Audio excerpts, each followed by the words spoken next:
This conference will now be recorded.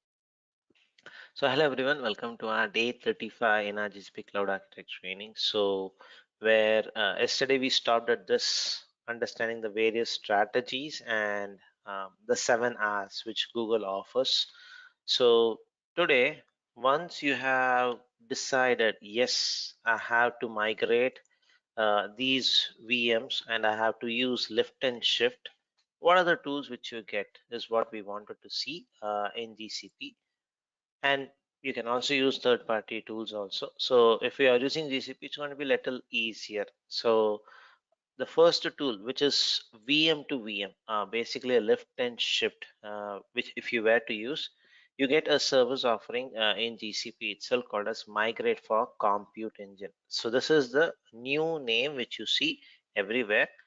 But if you are by chance referring to any older documentation, uh, it's nothing but Velostrata. So this is an acquisition which Google did previously.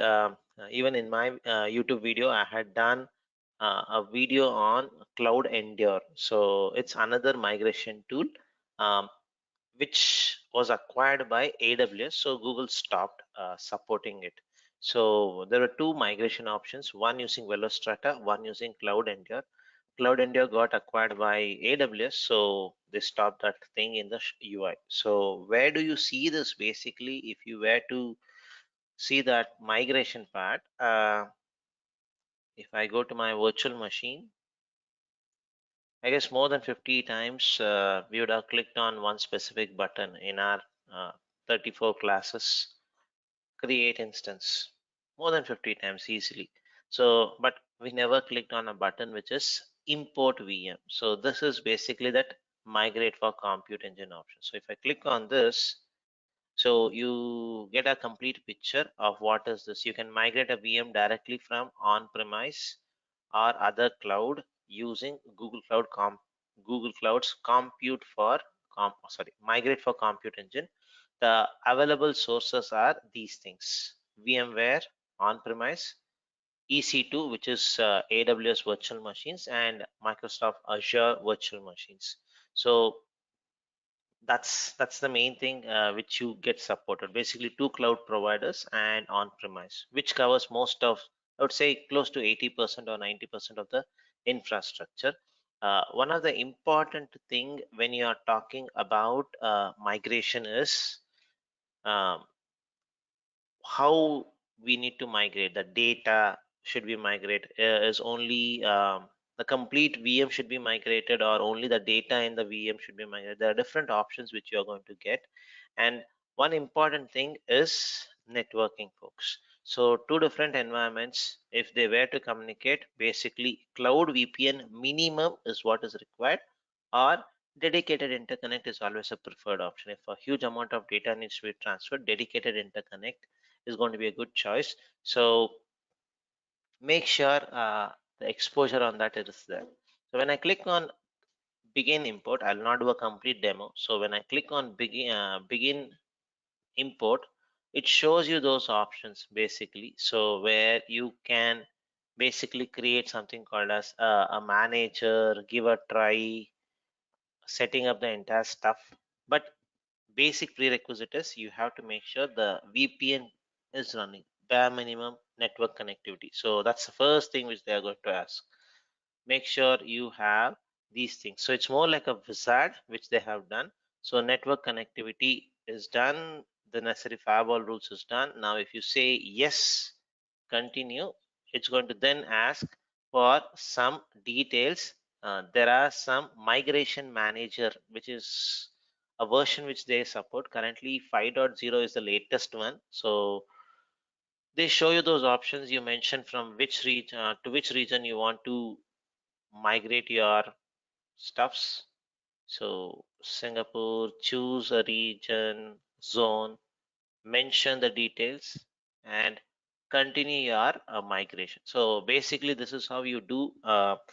And when it comes to, I'm not going to do the complete stuff here, so we will do a different demo altogether, which I can do it in a quick in a free trial account itself. As Vivek mentioned yesterday, a similar lab is there in quick labs. I'll also try to see, because when I saw it was only using AWS EC2 to GCP, so I don't have an EC2 instance. So that's the reason I was not able to show you that demo. But we will use another demo where it's going to be a little better. So VM to VM, people these days avoid it. I guess even I have also tried to position this to one of the customer. The customer was very smart. They were saying, no, VM to VM we don't want. VM to containers is what we want. We want to be modernized. We want to do that. So there's a better option which you get, again using Velostrata. We'll see more on that. But before we go to that part, more on compute for migrate for compute engine. What are those things? So when it comes to basically this kind of migration tools, right? There are two ways of doing it. One, if you have 1,000 virtual machines in on-premise, you basically install a agent on every virtual machine, either manually or using some scripts or using some ghost scripts. Usually they call it as ghost scripts. So you do it and then do the migration. So that's agent-based migration tools which you use. One such thing is basically a video which is deprecated because it is not supported in GCP, but a long back I had created it, called as Endure, which is now a AWS product. So not this one, Cloud Endure.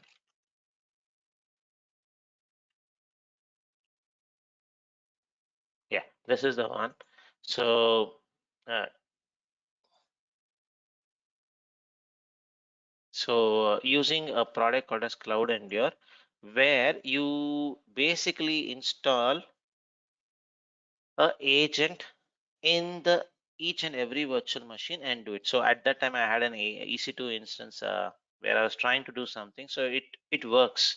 So this basically shows how agent based things works, but not in every scenario this agent based migration works. So if the volume is huge and you don't want to do install anything on that software due to some restriction, then you use something called as agentless uh, migration tools. One such tool is basically your migrate for compute engine. So you don't need to install in each and every service which you needs to be migrated. Basically you do it on your VMware vSphere client. So you install an extension in your on-premise, basically on your vSphere client. So this is how it shows. Now you have a vSphere client, you have a virtual machine, you right click and you say basically run in cloud, migrate, clone, all those things. So it's totally agentless, and it also behind the scene uses a streaming real-time streaming technology to do the migration. So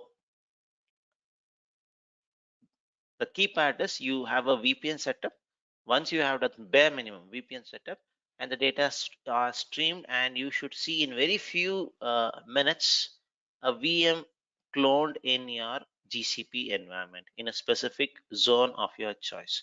So uh, very quick, you will see lots of use cases in GCP itself. For example, there's a specific organization which did it very faster. What is that called? So I'm not getting that name. So there is where we store all our notes and all. What is that called? Starts with M or something. So they did it in something like in 4 weeks or very short time. So where we keep quick notes. What is that tool called as, folks? Usually, what's that? Let me see it. Uh, Evernote, sorry, Evernote.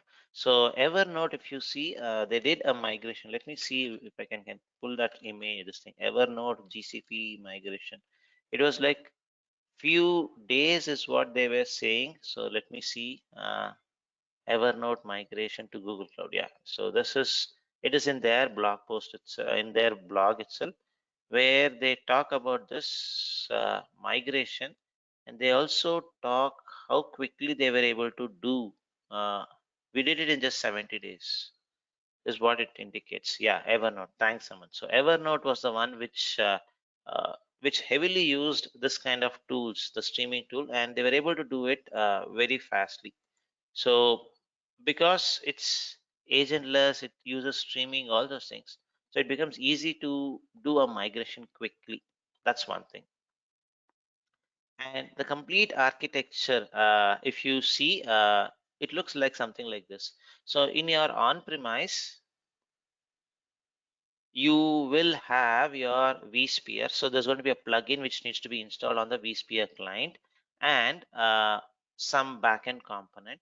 In your local machine, nothing is going to be installed. On-premise local machine, nothing is going to be installed.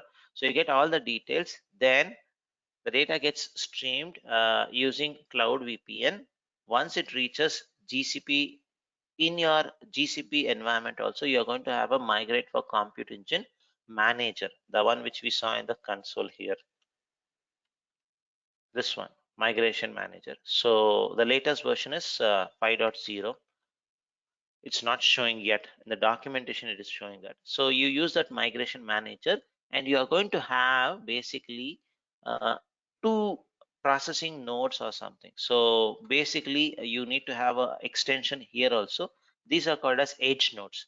These are the virtual machines which is going to do basically the migration for you, read everything, get everything, and then this local machine which you see will become a migrated VM here to do all the stuffs.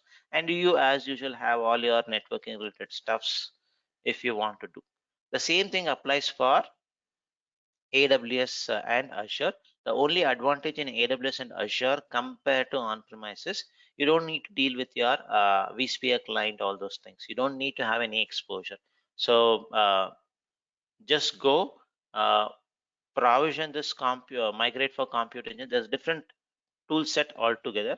You just provision this called as migrate for compute engine importer. That's it. Job done. It's going to work easily. So this one I had done once. This one I had done once. It worked very easily. It worked very easily. Uh, the whole part is you need to keep your VPN running. And Google, they themselves have it in the documentation, a complete set how to do it for Azure, for AWS, and the entire stuff they have provisioned it using Terraform, folks. So if you're interested, if you have an AWS account or something, just following the documentation itself. So if I just go to the documentation, uh, you would be able to do it. It's using Terraform. I would say it's a good option which you can get, basically this one. Uh,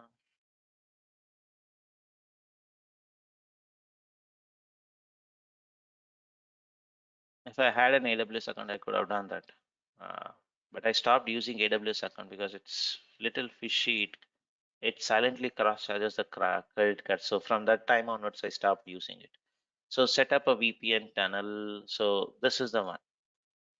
This is a tool, complete documentation. So build a VPN between GCP and AWS using Terraform. So the heavy lifting part, they do it completely using Terraform. So do this. Once the setup is done, the remaining stuff, installing the agent, the importer, becomes very, very easy. So this is really a nice option, I would say, to explore AWS to GCP or Azure to GCP. So the documentation is very clear. When I did it also, I just blindly followed the documentation. It worked like a charm. So only couple of places, some glitches. You should be able to do that because of the experience which you have gained so far easily. So take a look into it. If I get some access to some AWS account or Azure account, maybe I'm planning to do something in Azure. So definitely I'll post some videos there, so it would be helpful. But it's basically a documentation. You follow the documentation and do it. That's it. So that's basically VM to VM, which sometimes people don't even prefer these days. They want a little extra, basically VM to container. So that is what we are also going to do in our demonstration now, which is possible in GCP itself. So what we will do is basically we will have a virtual, and it's going to be a little longer demo, folks. And few disclaimers. It may look very similar to Quick Labs, but I will take a different approach. Not like Quick Lab is relying on basically on the Google documentation. They are also doing the same thing. So, but everything is going to be done in the terminal there. I prefer to do everything in the UI. The reason is this is the first time we are doing a migration. If I start doing everything in the terminal, it may be little difficult to follow. So I thought, why don't I do everything using command line, sorry, user interface itself. So easier. So because it's a migration, so if you can do something via wizard, it looks very easier, basically is what I felt. So I will take a different approach altogether. And the thing which we are going to do is, um, if you had seen the previous case studies, um, it's going to be helpful. Basically, one of the case study is called as Mounted Games, which is basically a gaming kind of organization, mobile gaming, all those things. So what we will do is we will have some game installed, a simple game installed in a virtual machine, and we'll see how this can be migrated to first migrated as a container image, then we will deploy it on a Kubernetes cluster. So this is what we are going to do. So what is running in virtual machine, the same thing would be running in a containerized form.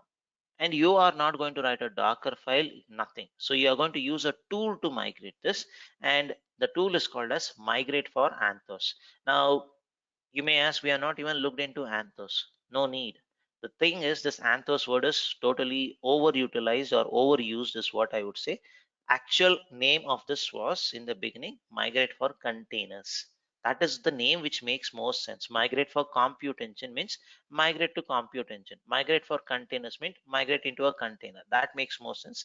But I see these days they in the sense Google started using Anthos for everything. Everywhere they use Anthos. Even if it's GK in on-prem, they simply use it Anthos. So it's going to be something like overused word. So people get confused with this buzzword. So this one, even though we don't know any Anthos concept, basically the fundamentals we know. It is based on containers. It is going to use Kubernetes, all those things. So that knowledge is good enough. So container registry, how to use Docker, how to use Kubernetes cluster, that should be all good. So the demo for which we are going to do is we need a VM, and we also need to have basically a, Kubernetes cluster. And this Kubernetes cluster is going to do dual roles. One, to do this migration, there's some migration tools which is going to be installed. Uh, Also, once the migration is done on the same cluster, because we don't have enough compute option on the same cluster, we are going to install the app, so a containerized app. So for this, I'll take the Mounted Games source code. I guess you people may would have seen it.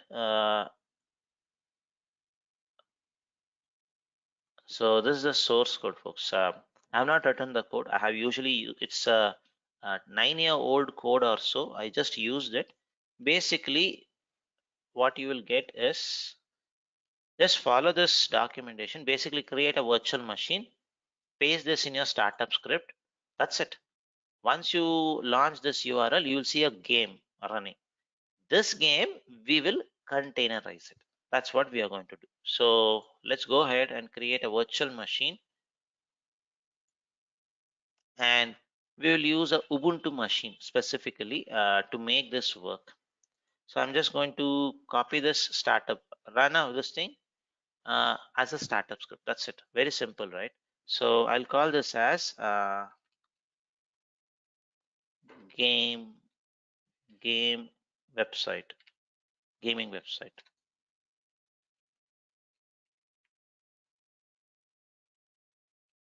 So let it be in Singapore, and I'll make it as N1 standard. That should be good enough. and change the operating system to Ubuntu. So I had some glitches with other Linux machines. So at least to understand our demo, we will use Ubuntu. Done. And we don't want to get into any access related issues for now. I'm just going to give it as full access. So let me not even do that part. We know how to control the stuff. So because we are doing a new demonstration, so I don't want any access related issue. I'm giving it as full access. So later we'll fine tune it.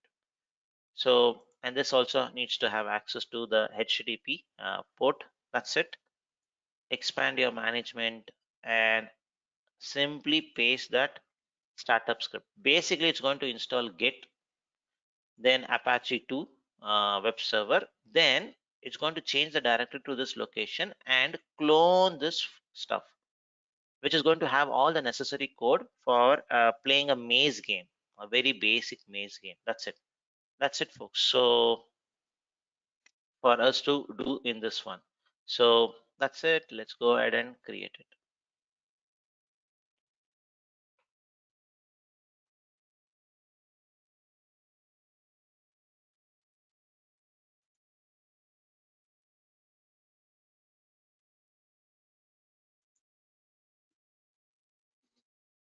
The game server is ready. Let me just click on this. It's going to just take a minute or so for it to show up.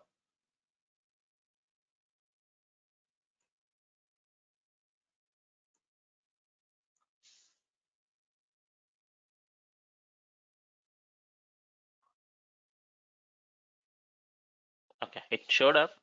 Now, if I just follow this documentation, I have to use this IP slash this because it will have created a folder. Now, when I do it, it should show a game, folks. Now, you can also give a try. A very basic game, not something great. Uh,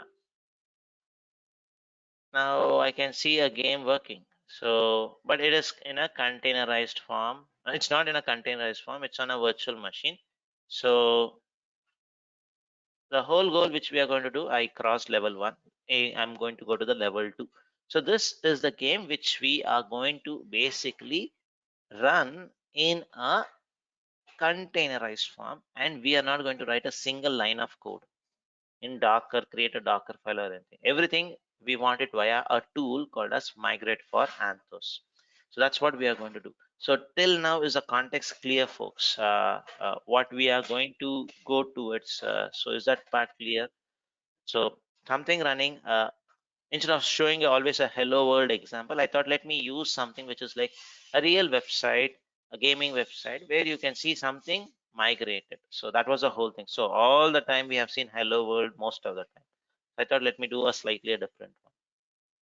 So if this part is clear, what we'll do is we will open a new tab.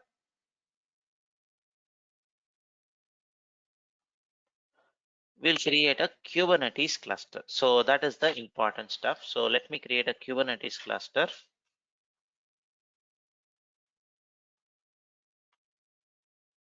And we are going to explore this. Now, this is where you see it is in your GCP console, it's going to show migrate for containers. But when you look into any documentation, they call it as migrate for Anthos. This is the right word, I would say. So first of all, before jumping into this, let's create a cluster because this cluster is going to act as your processing unit which does all the conversion, read the data, create an image, all those things, the heavy lifting part. So let's create a cluster and let it be little powerful cluster with the constraints which I have. I'm going to do it with that itself, so I can create only 8 vCPUs in a region. We have seen if you're using a free trial account, it's going to be 8 vCPUs only. uh, One vCPU already utilized for the VM. So what we will do is we are left with 7 vCPU. I will smartly create a 2 node Kubernetes cluster. Uh, giving it at least 2 vCPUs. So that should be good enough. So I'll call this as migration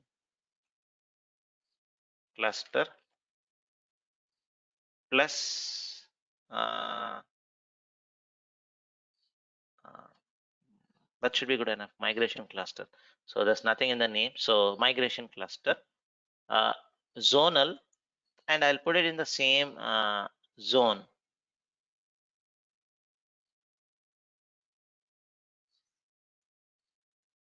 So Singapore A itself, I'll put it. Now I'm going to just leave it as default, all the setup. So it's going to use the latest one. Now, if you see when we did our demo, it was not 1.19. Now the default version is going to be 1.19. So the latest version of Kubernetes is 1.21, if I'm not wrong. So I need a little powerful system, but 3 nodes I cannot afford. I'm going to do it with 2 nodes. Just giving what I'll do is give it more capacity. N1 standard, I will go with N1 standard 2. So 2 indicates 2 vCPUs. So 2 into 2, 4 vCPUs is what I'm going to use basically. So that should be good enough. I have given a try once with this option, it works. If it's going to be little less, then what's going to happen basically is it's going to say there's no CPU resource available for you to deploy your pod. Something of that sort error is going to come. So to avoid that, I'm just going to do this. That's the only change which I have done. So made it 2 node, given selected a better machine type. That's it. So let me go and create this. It's going to take around 3 or 4 minutes for it to come up. Let's wait for that.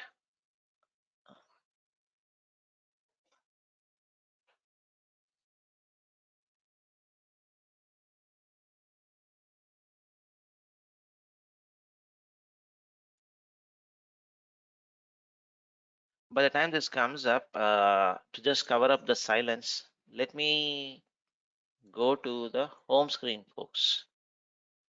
A couple of days back, if you had seen GCP, there was some outage. There was some outage where in Europe there was an outage. There was an outage. So if I just go to my our Google Cloud status dashboard. So on 20th, there was an outage, not outage, sorry, service disruption itself for all the infrastructure components, the major infrastructure components. Now if you click on this one, you will come to know the complete details of the stuffs. So what happened? So I would strongly suggest you to look into these kinds of stuffs, like how things goes wrong, how they fix it, all those things. And they gave a list of products which got impacted. So in yeah. Oh, okay, good. Oh, I was not aware that it was down on uh, for 20 minutes. So for 60 minutes it was down. So GCP had a major outage also. So most of the resources. Now it took basically for them 7:20 or 7:30 is what they got it issue, and they resolved it completely almost after 10 hours. Then only, not 10 hours, more, yeah, 10, more than next day. So more than 10 hours it took them to fix all the stuffs. Uh, so they mentioned in some of the places some details. What are the services which went for outage? So BigQuery, networking, Armor, IAM, Spanner, Bigtable, Blob Store. Any idea what is this, folks? Any idea what is Blob Store? Google Cloud Storage. Yes. So Google Cloud Storage, Spanner service, the Compute Engine API, persistent disk operation lifecycle, App Engine flexible deployment, logs, DLP, folks. The one which you learned yesterday. So data loss prevention. CMLE. What does it mean? Anybody?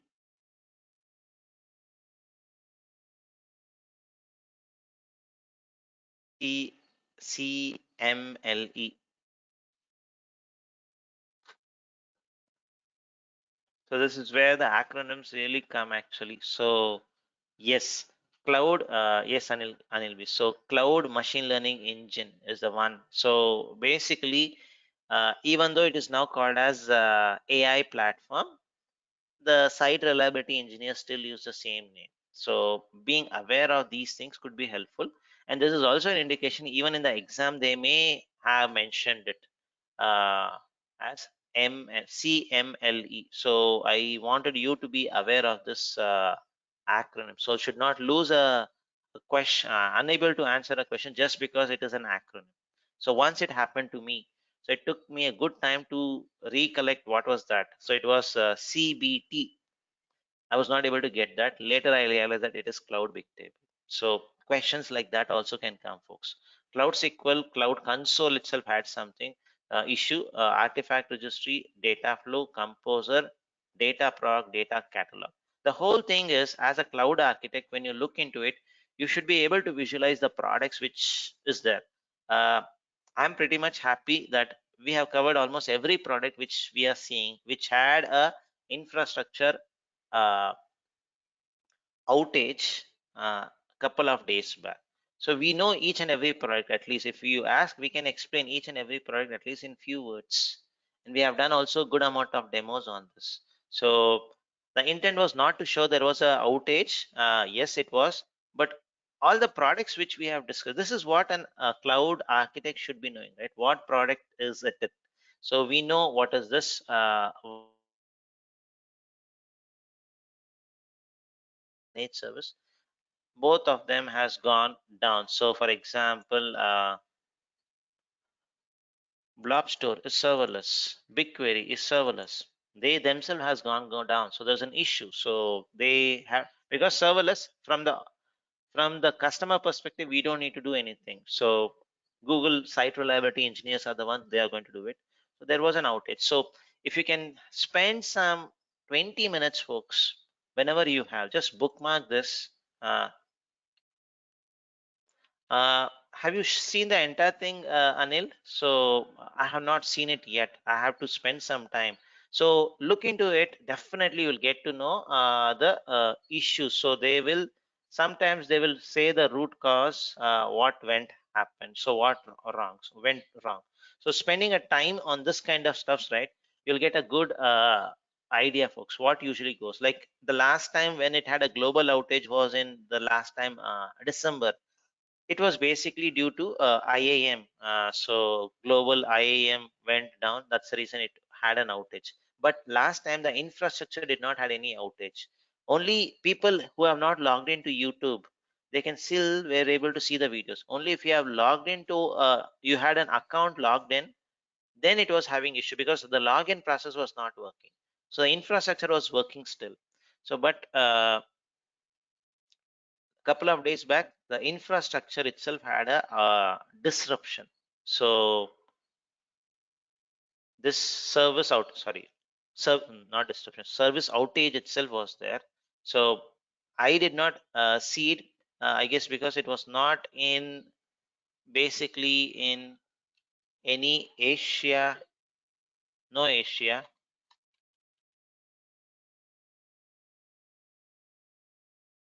Europe entries, uh, few US entries. So yeah, so basically we did not see it. Okay, so just to cover up the time, I just thought of sharing that information. Spend some time there, folks. Spend time, so you'll get an idea. Now I have a 2 node Kubernetes cluster. So coming back, what we will do is basically we will go through this migration process. I will prefer to use everything in the UI. So just click on migrate for containers. So this is the first step, or migrate for Anthos. So nice wizard. So this tool helps you to move Linux and Windows workload from a virtual machines by creating for each workload container artifact such as Docker file, Docker image, deployment specification, only deployment specification, folks, not the service stuffs. Whether you want to have a load balancer or you want a cluster IP, that it's not going to give. It's going to give a basic service cluster IP stuff. So that are used for running the containers, the day two operations. Basically, usually Google calls this as day two. So first day one is basically your infrastructure is there. Day two, you go for the stuffs. So before I start anything, I just wanted to show what is there behind the scene. What are the components it's going to use behind the scene? I wanted to make it very clear. Google Cloud Storage Bucket is going to be used. GCR, where the container registry gets created, even there it's going to be there. So I have deleted everything. So do I have something? Yeah, I'll just remove all these things, folks. I don't want anything. Let me see. Yeah. So in my GCR, I have only app engine related stuffs because yesterday we did a small debugger demo. So because of which it got created. What I will do is I will delete every bucket. I don't need it. Only thing is because I wanted to show you how, what are the components it uses behind the scenes so that you are well aware of it. So it's a clean slate when it comes to Google Cloud Storage Bucket. And we know GCR relies on bucket. The moment I delete everything, my GCR also goes for 0. Nothing is there. So it's a clean slate in GCR, clean slate in storage bucket. So it's going to create a couple of, I guess, one bucket where all my details, artifact registry, artifact related stuffs are going to be there. Docker file, deployment specification, and the container image is going to be stored in GCR. This is what is going to happen at the end of the migration, a successful migration. So the way you are going to do this migration uh, is in the slightly in a different way. You first need to create a processing cluster. Maybe they should have put processing cluster first, but most of the documentation, if you see, they do use a user interface, sorry, a command line. So they never focus much on the UI. But first time when you're doing, using a user interface could be helpful. That was the whole reason. So you start with creating a processing cluster. So this is the cluster which is going to do all the heavy lifting part. So it needs to be a Kubernetes cluster. So let me create a processing cluster, add. So what type of workloads you want to migrate, Windows based or Linux based? So I'm going to choose Linux, click on next. Now you have to choose the cluster. We have this cluster already. I'm going to choose this, click on next. Now there are some series of commands which you need to run, which is going to create some service accounts also with some specific roles. So we'll also keep a note on what are the service accounts which we have.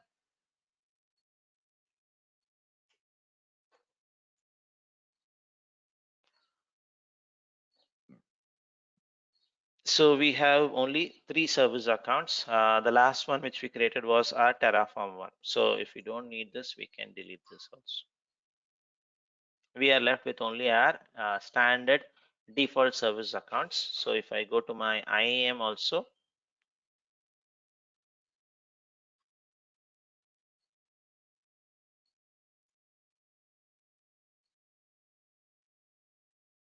I'm just removing that. So this is the current state.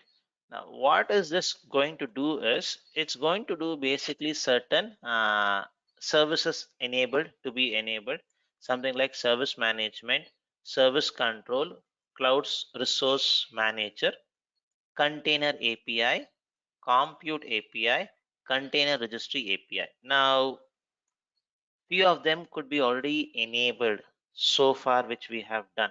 So if you want to know the list of services enabled, uh, go to your Cloud Shell.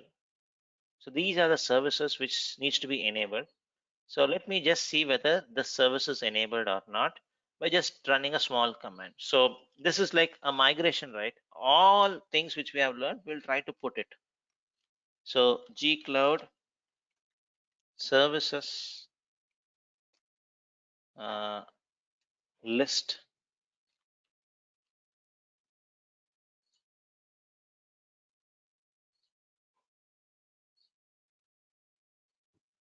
Now these are the services which is enabled throughout our stuffs, and few things are going to be enabled by default.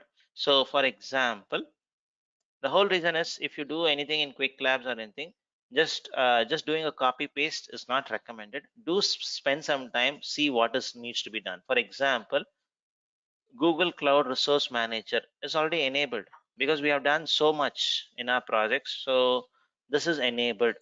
Container.googleapis.com, that is also enabled.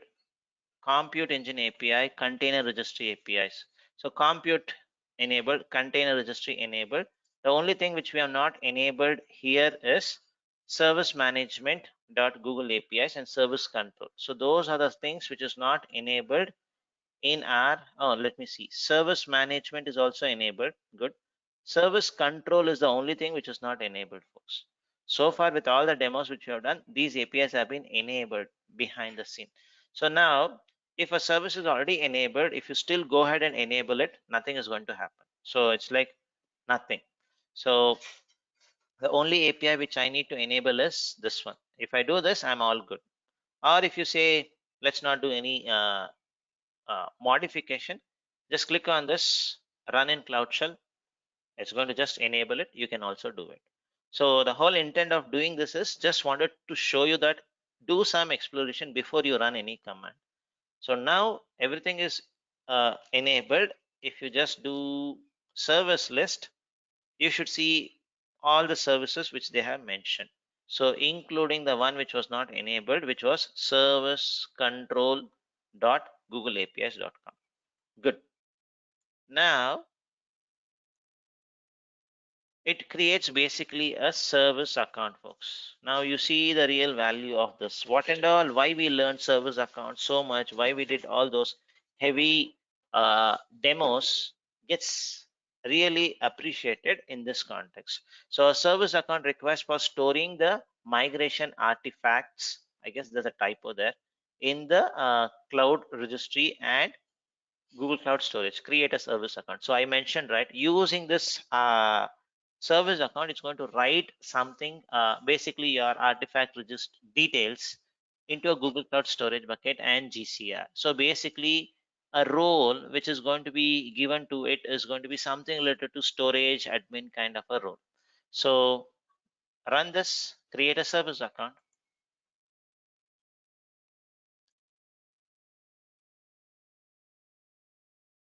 So create a service account. Done. If you want to verify it, go here, refresh it. You should see a new service account. Done. This is a service account which got created.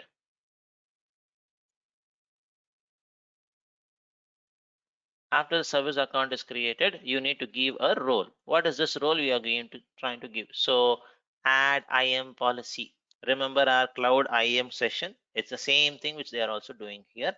So for the service account which you created, as I rightly mentioned, they are giving storage admin role, because you want to write your artifacts, basically your Docker related stuffs, into a Google Cloud Storage, and there's no specific IAM role for container registry. So just storage related role is the one which is going to help you out, and that's one of the reasons why Google has created a new product called as artifact registry, where you can control IAM role, very fine grain IAM roles. So for your container registry, you have to just use the storage related roles only. So let me run this. Basically, it's going to create a role.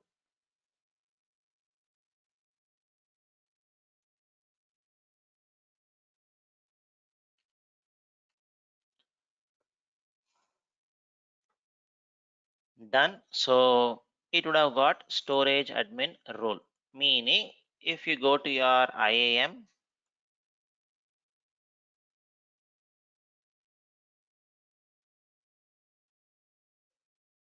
this is the one which we just gave, storage admin.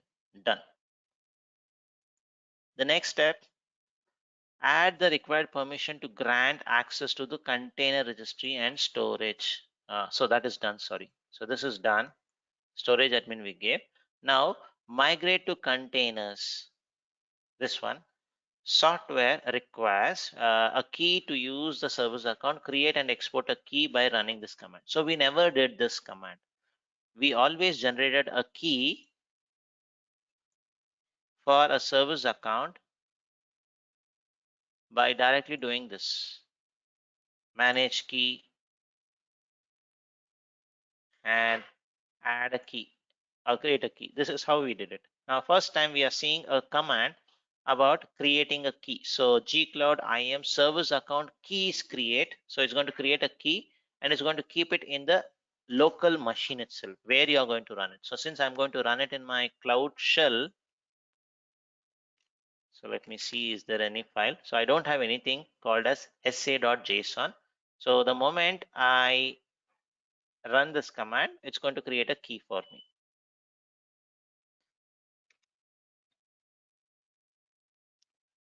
Done. So I have sa.json. Basically, things which we have done so far, we are seeing all together and making a very comprehensive demonstration. So good. The key is also generated. What else? Install the migrate for to container software with the created JSON key by running this command. So what it is saying is you get the credentials because we created the Kubernetes cluster in the UI. So definitely the config file would not be updated, right? So if I just run kubectl get nodes, let's see whether it's going to get any response. It may not get a response based on my understanding. The reason is we created the Kubernetes cluster completely in the UI. So if you create completely in the UI and if you want to get the node details, the pod details, first you have to do a gcloud container get credentials command. That is what you need to do. Then only you are, it's not giving a response. It's not going to give. It's taking a longer time. So you have to basically run this clusters get credential. First get the credentials of this. Then you are going to do, you had seen kubectl. Now what you are going to see is migration ctl or migctl is what you are going to use. So you are going to install the necessary softwares for migrating it. So meaning once you do this changes, what you should basically see is in your Kubernetes cluster, some workloads, some related workloads should be there. Migration related workload should be there. Currently, it's an empty cluster. You are going to deploy something related for your migration purpose. Let's just do that. So first, following the documentation, get the credentials and then run mixctl, like mixctl setup, install, all those things. So control C, run this in Cloud Shell, get the credentials followed by the installation. So let me do this. So it got the configuration. Now it's going to install certain stuffs and these are all going to be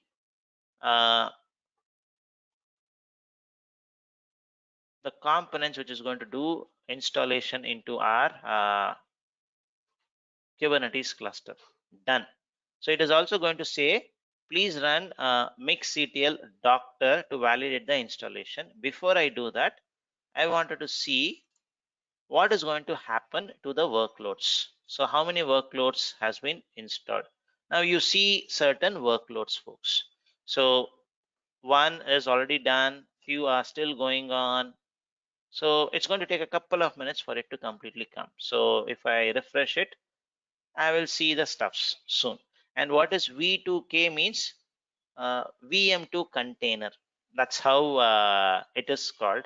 Um, various uh, Velostrata related components gets installed. Few of them are deployment, few of them are jobs. The different types of deployments we had, the workloads which we had seen in our Kubernetes, stateful set, daemon, job, everything you see it. So a complete use of what you had. So if I just refresh it one more time, so we are almost there, 2 or 3 workloads needs to be up. Once it is up, basically, yeah, it's almost there. So we are almost there here. So most of them are there. Then if you go ahead and follow this output,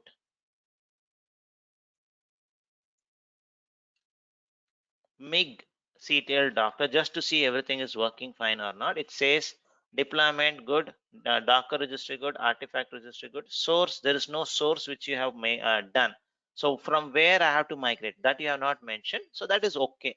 So since there is no source, you have to create a source is what it is saying, but we will not do it in our UI. So we will do it in, sorry, we will not do it in our command line, we'll do it in our UI. So far that's what it indicates. We have just followed the stuffs. So we installed it. Now monitor the installation periodically by running this command until you get a tick in the Cloud Shell. So we got the tick already. We did not monitor it continuously. We looked into our UI just to see everything is deployed. And this is going to be in warning only, folks. This is going to be in warning only. So no worries. So far we have installed all the necessary stuffs. So this, you don't need to do it. If you want, you can do it again. And again, this command is redundant, folks. This command is redundant. Why? You have already got the credentials. So your .cube folder, inside the .cube folder, you have a config file. It has been already updated. So I don't need to run this again and again. So just think whenever you do any commands whether this is really required or not. Sometimes maybe they would have added it as an extra type or some as a copy paste issue. So just this is enough for us to do it. Basically that's it. Click on done. So what this has done basically is we have added a processing cluster. So we have added a processing cluster. We are all good, and this is going to do anything related to workloads related to any Linux workloads. So far, is this clear, folks? Yes, no. So it was basically what and all we have learned in Kubernetes IAM. We have tried to put it, and we were able to do it. Thank you, Mangesh and Deepak Bandari, for the confirmation. Now you are ready. You have a processing cluster ready. You can go ahead and try to create a source. Even that message also showed the same thing. So here you don't have any source. You need to run this command to create a source from where you want to do the migration. But I'm not going to run it this command. I will do it in my UI just because I'm doing it for the first time. So click on source. There is no source. Let's add a source. So when you select the source, you see this VMware AWS Azure requires a deployment of migrate for compute engine.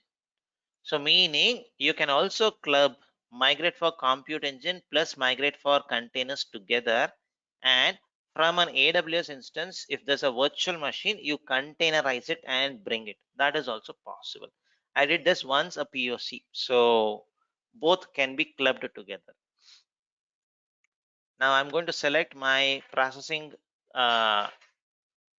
cluster, then give a name to your source. So this is basically define the name of the new source. What are the various sources? Just a minute. I am little confused. 1 minute. Yeah, this is source. VM ID is different. Okay. So let me go back to the source, add a source, select the processing cluster. Now give a name, something like batch 6 VM2.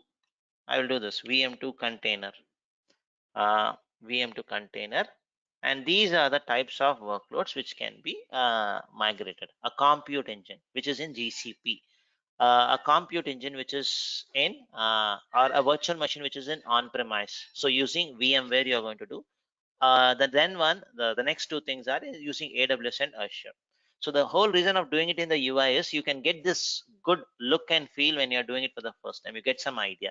But if you do it in the command line, you just run the command, not explore much. That was the only reason. So compute engine next. Now what this is going to do further is this source creation. We select the project, all good. So it's going to create basically a service account again, which is going to have compute viewer and storage admin viewer. So this is basically to read the artifact registries and all. It's going to create it. One more service account with a specific role. So click on next. Now this is going to do behind the scene. It's not going to show you the gcloud command. It's going to do behind the scene for you. Now click on add source.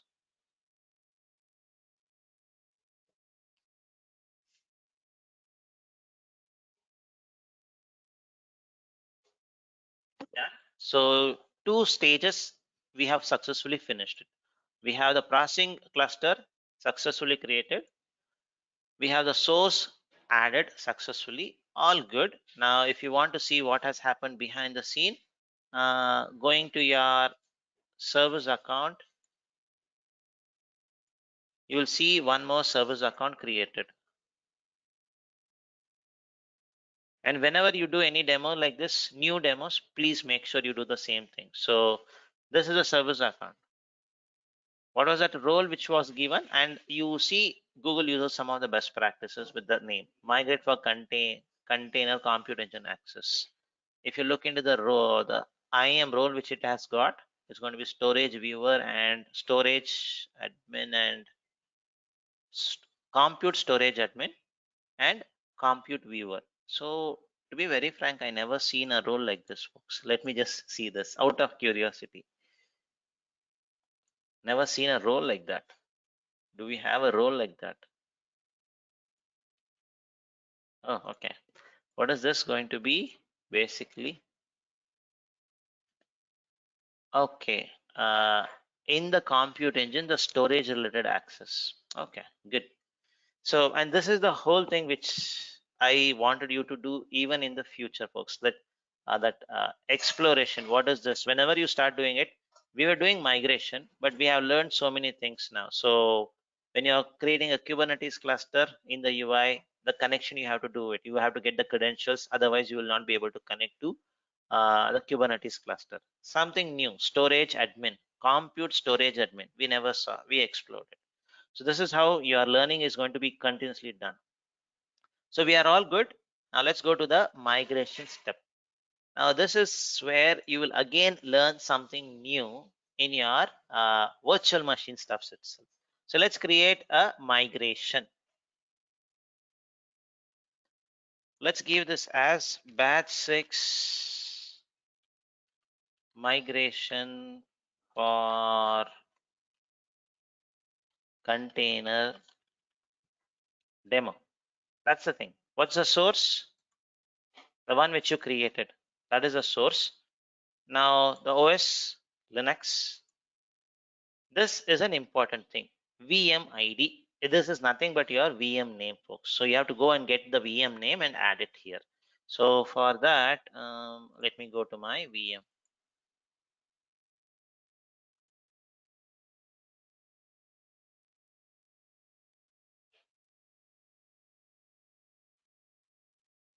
So any reason why these two instances are there, folks? We created only this. What is these two things? Any idea? What are these?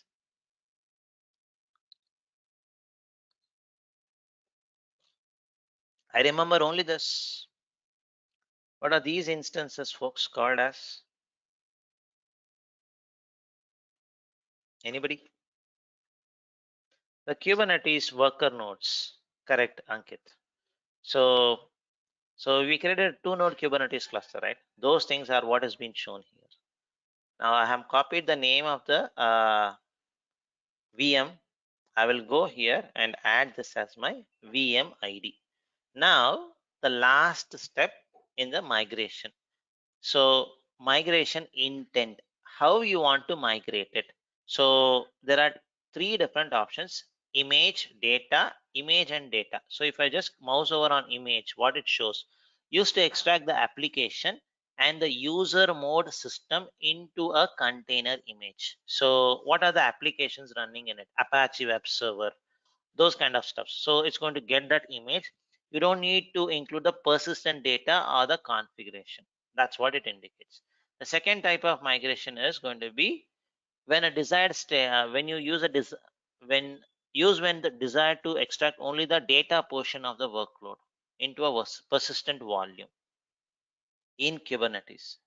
The last option is the combination. So used use with use with useful stateful workloads, meaning if you have a virtual machine which is having a database, for creating a stateful workload you can use this. So ours is a stateless application. So for me, just getting the image is good enough. So I'm just going to use image. That's it, folks. Basically, the key important thing is mentioning the VM ID. And my VM is still running. Okay, still running. The reason why I told it is still running is you will get an error message now when you go and start the migration if the VM is running. So click on create migration.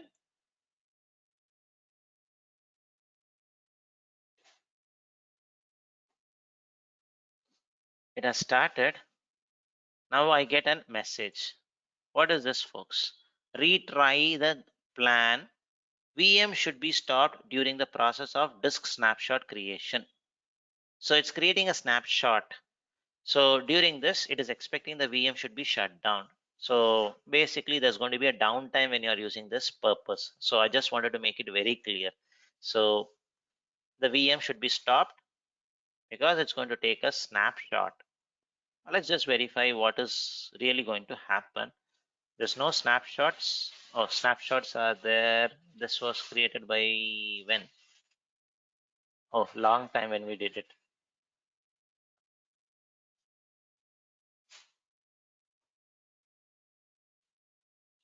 It's saying it's going to take snapshot, and we know to take a snapshot you don't need to basically shut down the virtual machine, but as a best practices people prefer to shut it down and get it.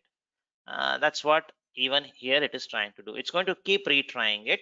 The moment you stop your virtual machine, the migration step will get resumed. So I'm stopping it.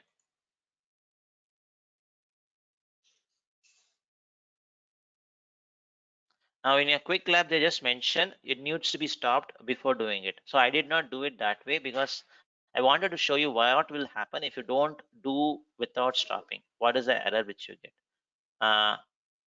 Yes, Mangesh, you can create it, but the procedure which they are trying to do here is slightly different. So they are expecting it to be stopped basically. But we have seen we can take snapshots even if the VM is running.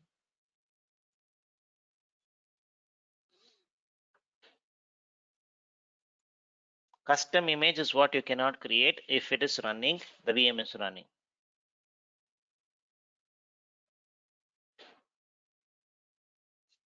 Done, the VM is stopped. So let me just refresh the screen.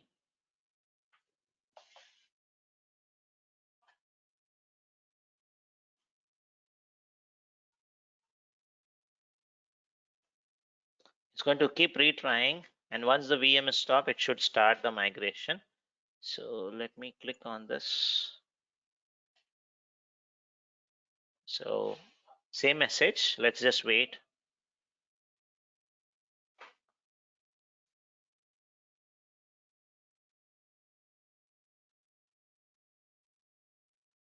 It picks it up easily. If it's not picking, we'll just delete this migration. Yeah, it started, folks. It started. 63% done. So waiting for the migration file generated to be generated. So currently it is 66%. So let's just wait. Maybe it should have been done. It's going to refresh. I'm not sure. Let me just refresh it.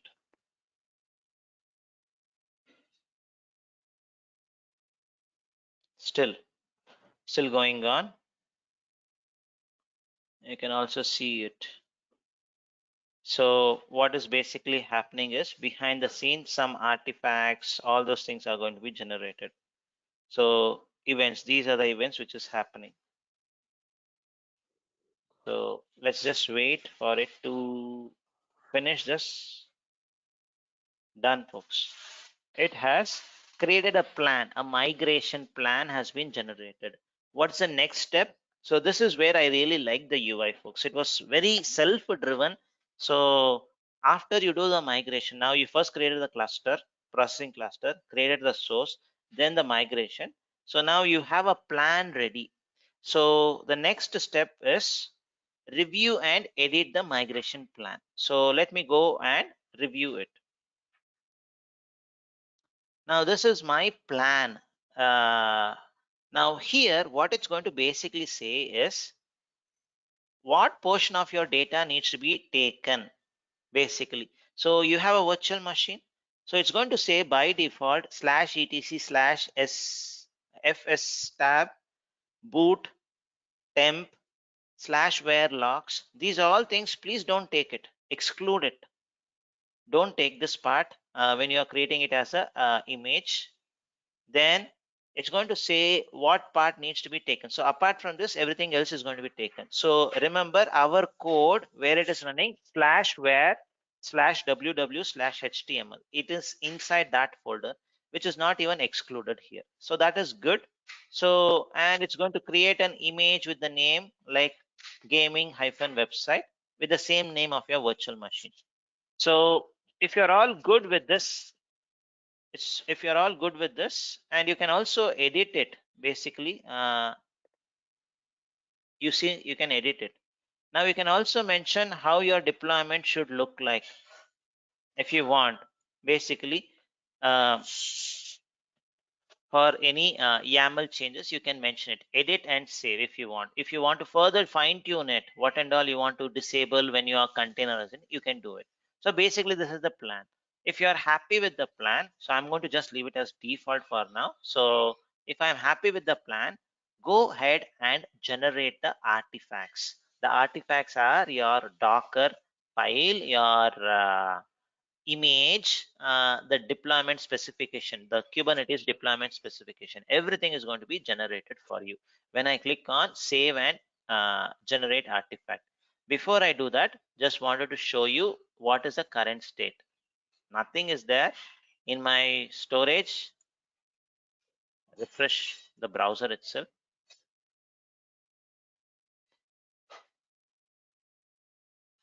Okay, I see a bucket created. Let me see, is there anything inside it? Nothing, folks. So in this folder only, sorry, in this bucket only, it's going to get created, and the region is going to be Singapore. It's based on the processing cluster. So the name of your bucket is always going to be your project ID hyphen migration artifacts, currently which is empty, which is going to have all the details soon when I click on save and generate artifacts. So let me click on save and generate artifacts.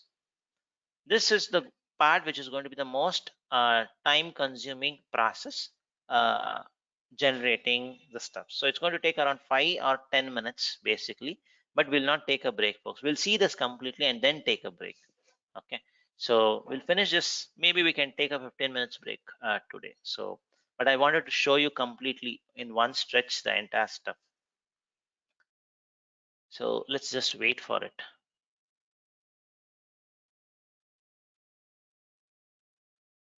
Or we can do something like this. So I'll keep my timer and the screen both parallelly going on so that you will come to know what is going to happen. So that way we don't want to waste the time. So I'll make it like this. Yeah, something like this, folks. So that if you are wanted to see what's happening, you can also see it. At the same time, we can take a break also. So let me stop the recording. Or let me record. Okay, let me stop it. Uh, This conference will now be recorded. So before the break, we started the migration. So it is successful is what it shows. So extracting the image, uploading the image, deploying, creating a deployment files. Everything it has done. And I was seeing the time. It was around 6.5 minutes or so it took to generate it completely. So if I just go back, sorry, this back. If I click on this one, so it shows I have a successfully generated the artifacts. So what's the next step? You can basically review your artifacts, download your artifacts and see it. So let me just review my artifacts. So these are my artifacts. So it has created a Docker file. From the Docker file, it has created a image, deployed it into GCR, and also all the necessary deployment files are uploaded in Google Cloud Storage bucket. So if you want to see it, you can just open this. So it's going to show your Docker file content like this. Where it is coming from? It is basically from your Google Cloud Storage bucket. Everything is dumped into this storage bucket. If I just refresh it, you should see all those contents. You see this part? VM to container, system batch for container demo. So it's going to show everything inside here. So my Docker file, my deployment specification. So how your deployment.yaml file, the kind of object deployment, that is also going to be captured fully here. So if I click on my deployment specification, this is my deployment specification, folks. So, and it would have also created a container image. So if I just refresh it, I should see my gaming website. So, and then there's a non-runnable base. So I need to also explore what is this. So I have not explored it. So if I go inside this, basically I will see a image and a tag. So this is the one which we are going to deploy it. Not sure why it is showing 5 days ago, folks, but uploaded. Or it's going to be maybe based on the image. So uploaded 6 minutes ago. So far, so good. So now what I will do is basically I'm all good with the deployment. I feel it is all good. Now what I will do is I'll go and do a deployment, folks. So I already have my deployment.yaml file.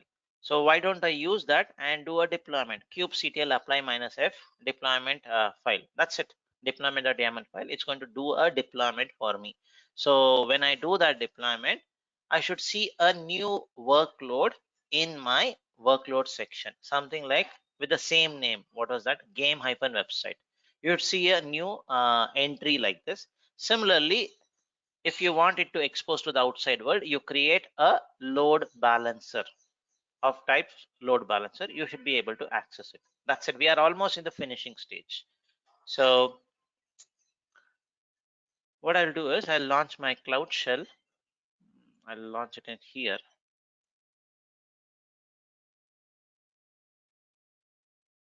I'll only use one command line tool here to download my artifacts.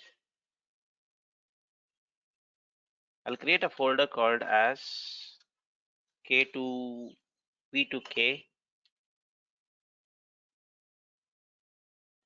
Now what I will do is I will run migctl migrations list.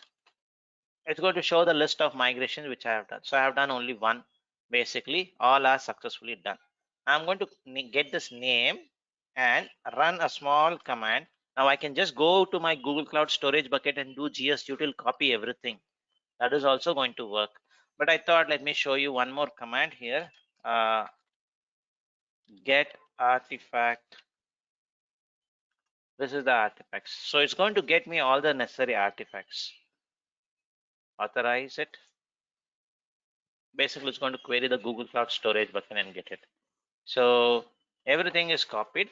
So I have all my files necessary. The only file which is going to be of use for me is this file. So I'm going to just use this. Let me enable my cookie because I have not enabled my cookies. Otherwise, my editor is not going to open properly. Cookie open allowed.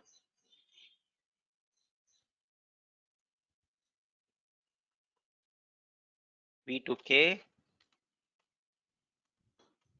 So edit deployment.yaml file. So if you just look into it, what will you see is basically a deployment file.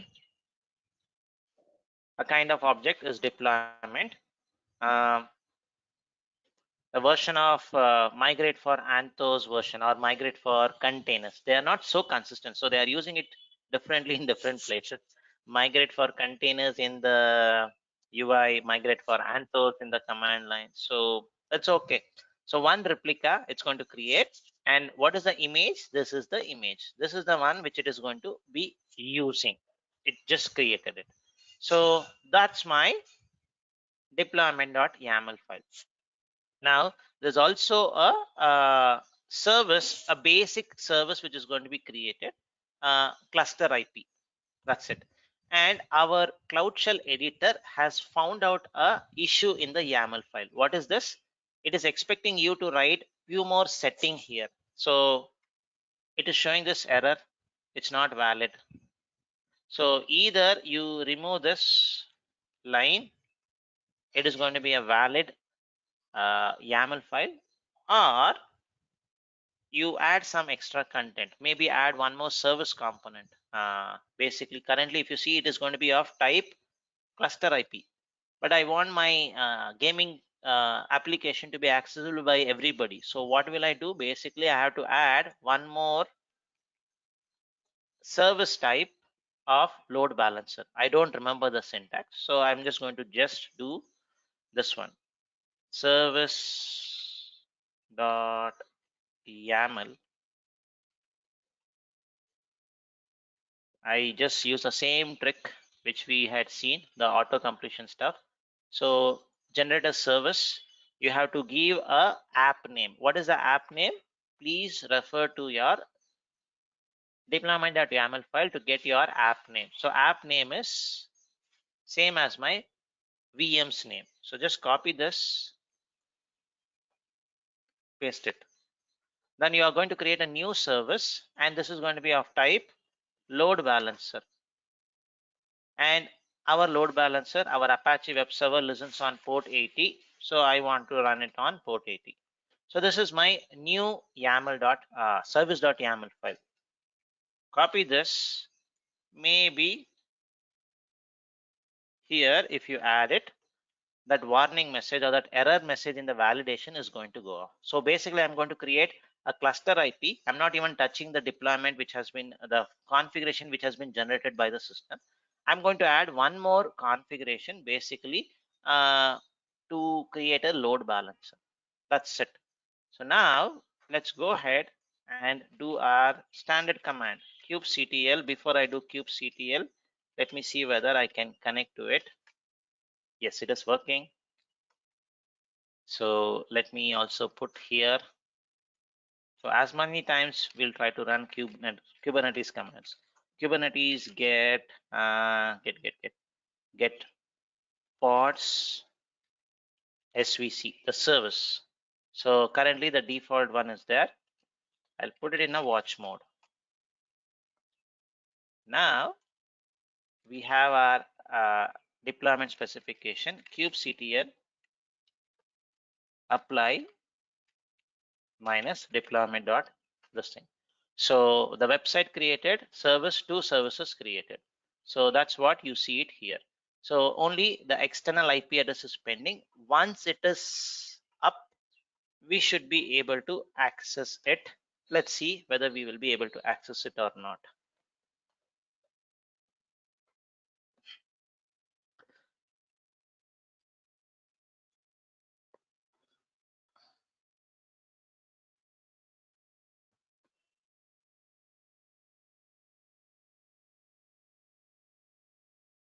And I'm doing this slightly a complex demo for the first time. So I'm also waiting to see the demo worked very well or not. Okay, so the IP is there. So I'm just going to copy this IP address, go to my this thing, fingers crossed folks, to see whether it works or not. It's not looking like it is going to work.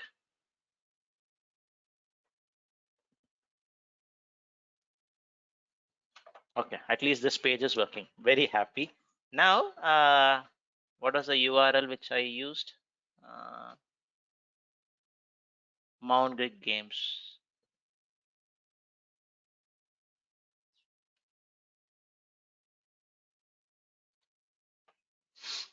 I'm really happy it worked in one shot.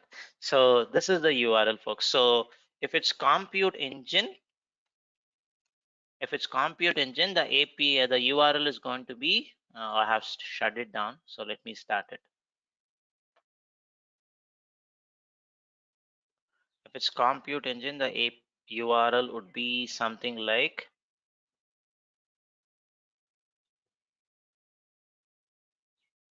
you can give a test yourself. So I'm just going to put it in the chat. Give a try. Give at least play a level and see how it really works. So yeah,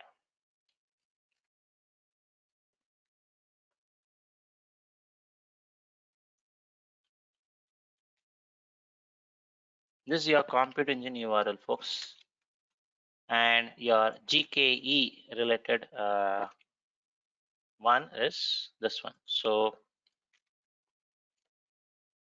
give a try and see.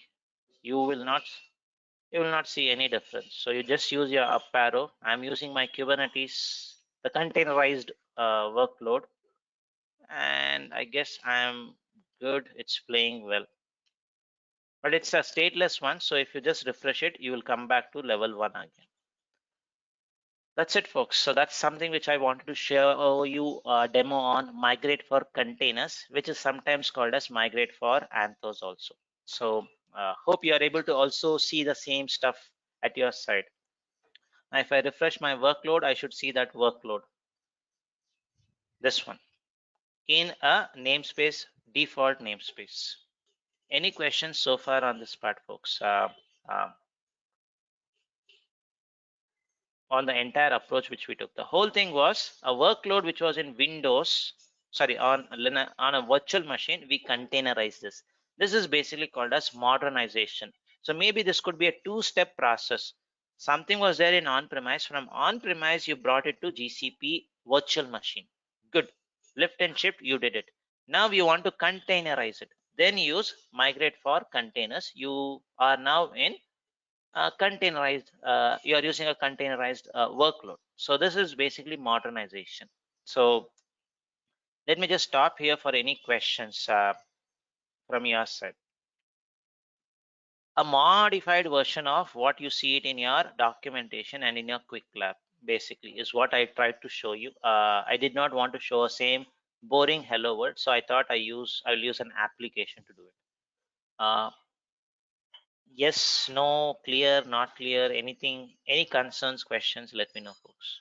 Mahesh, Vivek this side.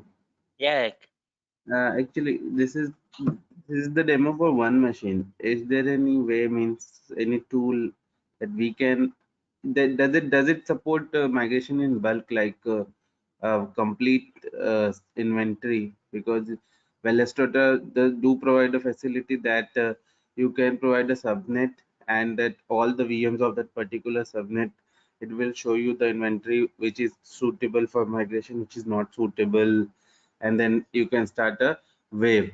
So is there any way, instead of going one by one machine, is there any utility that we can go, we can migrate multiple machines, or we can containerize multiple VMs?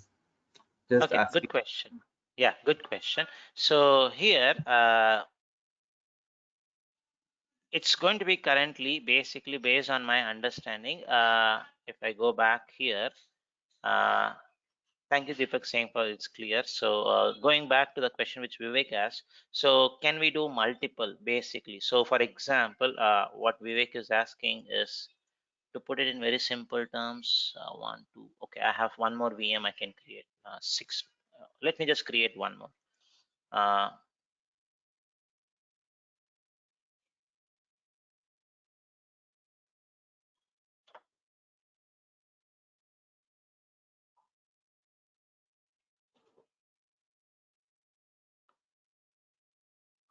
website 2.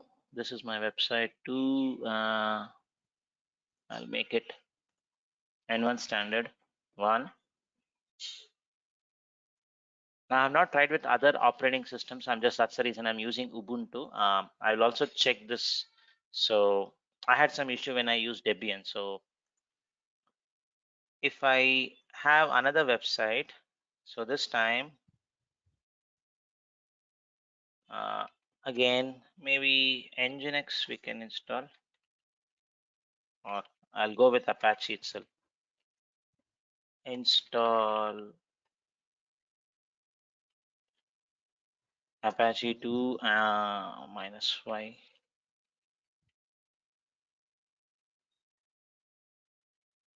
Echo migration for Anthos. What is the name? Migrate for Anthos. So this is the content which should be in my /where/www/html/index.html. Now this is a new content which I'm going to do it. Now coming to Vivek's question, now if there are multiple VMs like this, can I do it in a bulk? Is there any utility? So the migrate or mix CTL is a utility which you're going to do for all the stuffs. So the only thing is that it takes one argument at a time. So maybe you can run this command in a loop kind of a stuff where you first get all the resources, instances, create a basically create a artifact, the image, all those things, and then you should be able to do it. So how do I do it? Let me show you. First of all, verify whether it is running.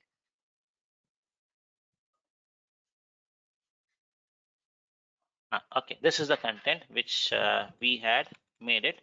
So it is working. Now, coming to Vivek's question, if I come back to this interface, and I'll show the same thing in command line also. The key part here is cluster, the processing cluster is going to be same. What you have to do is every time when you create a new migration, you have to create a source. So you have to create a source here.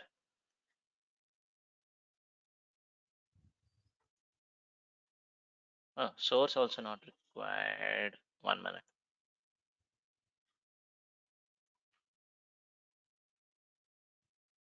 So if I create a migration plan, so website to source, the same thing, and I mention my VM.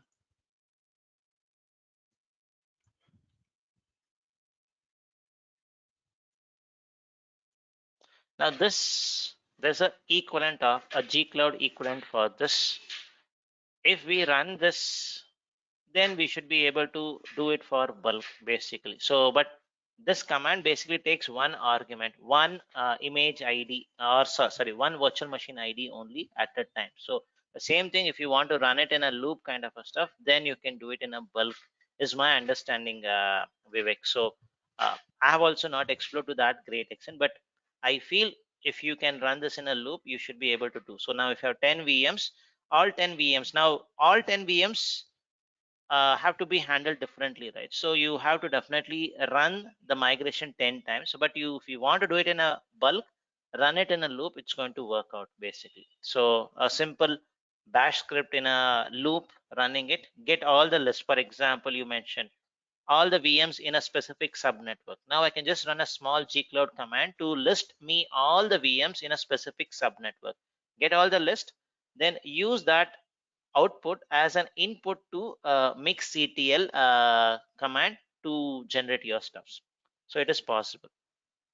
So maybe I missed Vivek's question. If the question is migration of multiple VMs to container must be using the same image. So mixctl can take any image of a single. Okay. The question was if you have multiple VMs, how do we do it basically, Vivek? Sorry, Anil. So multiple VMs. Bulk is there possibility? So per my understanding, it is not, bulk is not possible. You have to do one VM at a time basically. So different VMs can have different kind of workloads, right? Mahesh, when you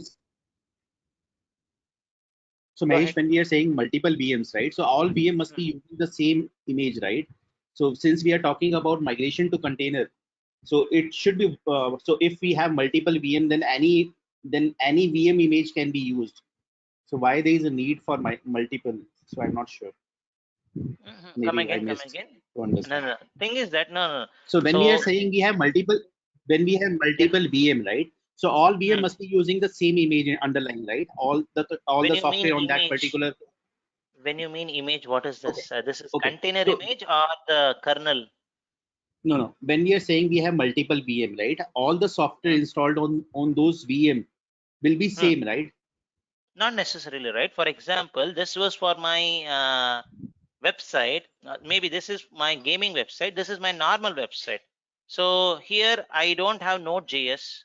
Here I may not have it. So it may be different Okay. totally. So different So we are saying multiple application, right? Then applications. Yeah, multiple applications deployed in okay. multiple VMs. That is the question. Okay. If I'm Okay. clear. Got it. So you have to Yeah. handle Yeah. it differently. So the way you are going to containerize it, one may be running Python. So you have to basically do a containerization, create a container image out of it. One may be running Java. So you have to do a different of it. So, but per my understanding, Vivek, it has to be multiple times you have to run this command is what I understand. Vivek, basically. So there's no bulk currently. So Okay, means based on this my understanding, this sorry. this process we have to execute for the, let's say, 10 times if we have 10 machines. Yeah. So yes, or you can do it little smarter. You run scripting. You don't need to know Python or anything. So your gcloud command itself, run a gcloud command, something like this, where it shows. Is there any cloud shell which I opened? So first do something like this: gcloud compute instances list. So now you get all the list of VMs. Now you can put also a further filter like I want VMs with which is basically a specific subnetwork or something. You get that list. Pass this list of information to mixctl command as an input. Then you don't need to manually pass in. Basically, a little bit of scripting can make it a kind of bulk migration, Vivek. But as such the tool does not have bulk migration capability is my understanding. The reason why they don't provide you bulk is each VM is going to have different applications running, so that could be the reason why I think they have not provided bulk. Okay, because Yeah. in Google also did a demo for only one website. Also, I saw a Mm, video mm, that mm. was one VM at the time. Yeah. Yeah, that So means yeah. So because if you explore kubectl command, so to be very frank, I have not thought of also the bulk migration, but when you asked me, what struck me was basically the kubectl command is the tool. That's true. The kubectl command does not have that option of sending multiple VMs. So maybe if I look into the documentation, migration, create source. Oh, it does not give you that. Create or source create. Let me see the command. Can it take different create migration, create status? Okay, create. Can it take multiple this thing? So hope it can give me some help. Okay, help. Oh, sorry, my bad. Help. So create migration source. Now source, how many source it can take is the key part. So source is always one is what I understand. Source one. It's not sources. So that is the reason it has to be one only, Vivek. At least the tool can take only one at a time. Based on the limitation of the tool, this is what I understand. So maybe I also need to look into the documentation if there's any other further options. Okay. Any other questions, folks? and Interesting then question, Vivek. That's why I'm asking, because customer will ask why why I will run 10,000 machine 10,000 times. Give me a solution. Okay. Thing is, okay. So if that is the kind of, so if you're thinking from an interview angle, what you are trying to do now, for Mm. example, now let's say, then it may come back to what Anil was asking. Anil B was asking. Now, if you are doing some load balancing in on-premise, say for example, the same website. What is this website? This website, you migrated it. So in on-premise, or forget on-premise, if it's in GCP, if you are using managed instance group, what would have you done? 3 VMs you will be running, right? Now, if you are running 3 VMs and if you want to containerize it, what you will do basically is you will going to make it as a 3 replicas. So you have got the image, but in your deployment kind of object, you are going to have 3 replicas. So now 3 VMs, I have made it as a replica here and I'm doing it. So I don't need to do it. If there are 10,000 VMs, it's not 10,000 images which I'm going to create. So that is something which we can do. That way could be something an option. So it's not always one to one, but how many kind of applications? So answer is, if you have 10 different applications, I have to do this 10 different times. Basically, that's the answer, because I have to containerize it based on what kind of workload it is. So I cannot just do once and use the same thing. But if it's an identical image, I will run it like this. Just play around with my replicas. May not be a complete answer, Vivek, but with what we have learned, we can handle this way. So, but that's an interesting question. So definitely people will ask that kind of a question. Let me also explore it. So Okay, this means if yeah, we can increase the number of replica in yeah, deployment yeah. artifact. Yeah. So simple, right? Now let's just take this website itself. If you made it as a managed instance group, you'll have minimum 1, maximum 10 or something. So 10 VMs are going to get created. Now, all these things, you don't need to migrate it into GCP, into containers, but you just go to your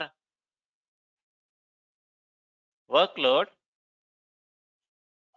So go to your workload. Currently, it is running with 1 replica. Click on action, scale. From 1, you make it 3. Job done. Job done. That's it.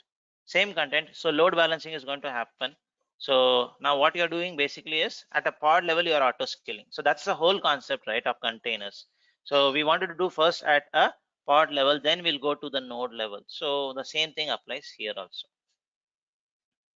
But make sure your your Kubernetes cluster is having enough compute option so that you can scale it as you want. Okay. Yeah. But it's not a complete answer. Let me be very frank. So need to explore it. If there's really, if they say, uh, if you ask me now as an interviewer, me as a candidate, I'll say if you have 10,000 different applications, I have to run this 10,000 times. That's the only answer which I have so far. Basically, I have to also explore it. Is there any better tools or anything? So, but in an organization, my understanding is 10,000 different applications will not be there. So it's going to be roughly around 20 applications. Same copies would be there. So now if I have everything in a containerized form, this is the whole purpose of this demo is, you may have some XYZ product which nobody knows how to containerize it. But using this tool, I have containerized it. For example, ERP system. I don't know how to containerize it. I run this, I get an image. I have the image now ready. Now I may have 10 instances of ERP system. Using this image, I may be able to do it with slight modifications. That's the whole intent. It supports window also, no? Yeah, Windows also supported. We saw that, Oh, right? We saw it. So there was an option. But with with your free trial account, we cannot even provision a Windows machine. That's the reason I did not use that. So it supports Windows also.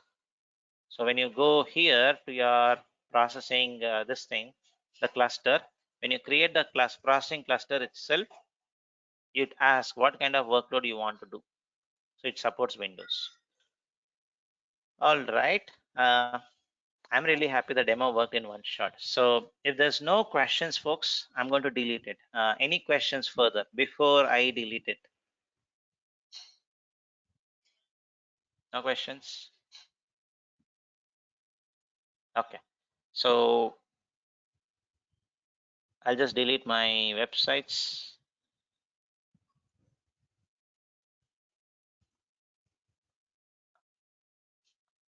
And the cluster so that I will not run out of credits.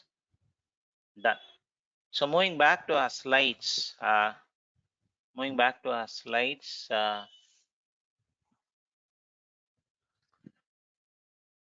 now, whenever people think of migration, right, they only think of VMs, folks. That's not really good. There are other components which needs to be also migrated. Now, VM to VM, we have some tool, migrate for compute engine. If you want to do little modernization, VM to container, we also have a tool, migrate for containers or migrate for Anthos. Both are same.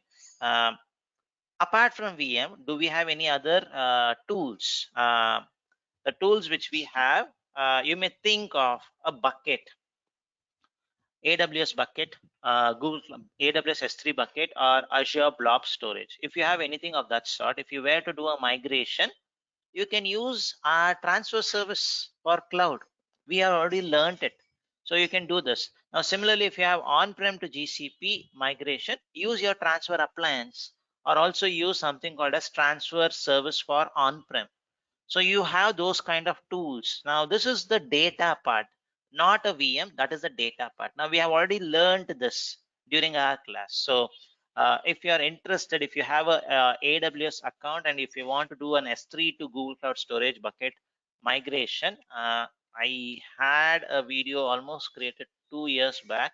You can look into it. So straightforward one. If you have the necessary credentials of your AWS bucket, you should be able to do it. Now, the whole intent of putting this slide specifically is whenever you talk of migration, don't even don't always think it's only VMs. There are other components needs to be migrated also. So um, uh, a database inside a VM, there could be a database. Now you may say, if I migrate the VM, the database can also come. So if you do a VM to VM migration, you may not get the full benefit of it. So if a VM is having a database, then what I will do is that database part only I'll try to migrate it using some other tools. So if the entire VM needs to be completely migrated, then migrate for compute engine, migrate for Anthos could be a good choice. There are lots of workloads, a database, a web application, all those kind of stuffs. Then those kind of tools helps. But if it's only a storage, you need to migrate it. You have such services already. Transfer service for cloud, transfer service for on-prem, or your transfer appliance. Or if you want to say, I don't want to have the database, the VM which is having the database completely migrated, only the database you migrated, you can do a database migration. And database migration is going to be of two types, homogeneous DB migration, heterogeneous DB migration. So if it's homogeneous, what does it mean? On-prem I have MySQL, GCP also I want MySQL. On-prem I have Microsoft SQL Server, GCP also I want to have Microsoft SQL Server. This is homogeneous. So it's very simple, straightforward. It simply works. So the options which Google provides you are good amount of combinations. In on-prem, I have MySQL. We can do Cloud SQL for MySQL migration. Shift, lift and shift easily. And we had done this in our class itself. So I had a local MariaDB running in my system.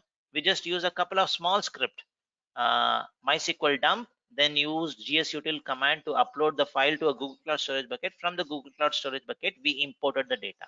Simple migration step that we can do it. Or if you want a slightly complex one, saying that I want to retain my on-prem, but I want to also have a copy in GCP where I do a continuous data capture, CDC.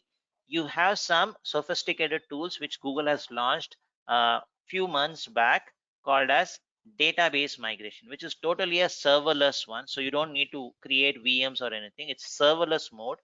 You just go and use this service, which not only provides on-prem to GCP, but also provides AWS to GCP kind of options. So the CDC part is really important. People with the database background will really appreciate this. So it just works so seamlessly. Go to your database migration, jobs.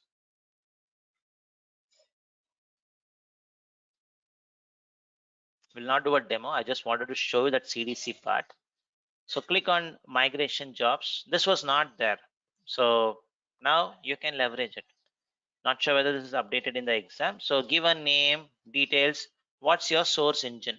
So these are the source database engine, basically MySQL. It can be in on-prem, or it could be a Cloud SQL instance in GCP itself, or in AWS, Postgres anywhere, uh, AWS for AWS RDS for the RDS equivalent, Postgres equivalent in RDS. Now you may ask, what is the difference between these two?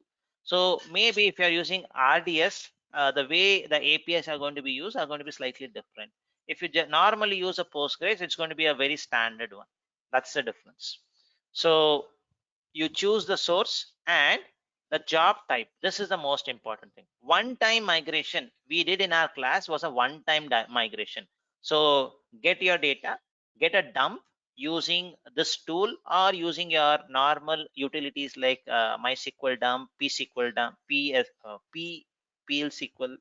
pSQL dump for Postgres, uh, and load it into your database. Or if you want to have continuous data capture, CDC, then also you can have this option. So this is really a cool tool is what I would say, which is built in, but there are yet good amount of support needed. So for example, Microsoft is not supported.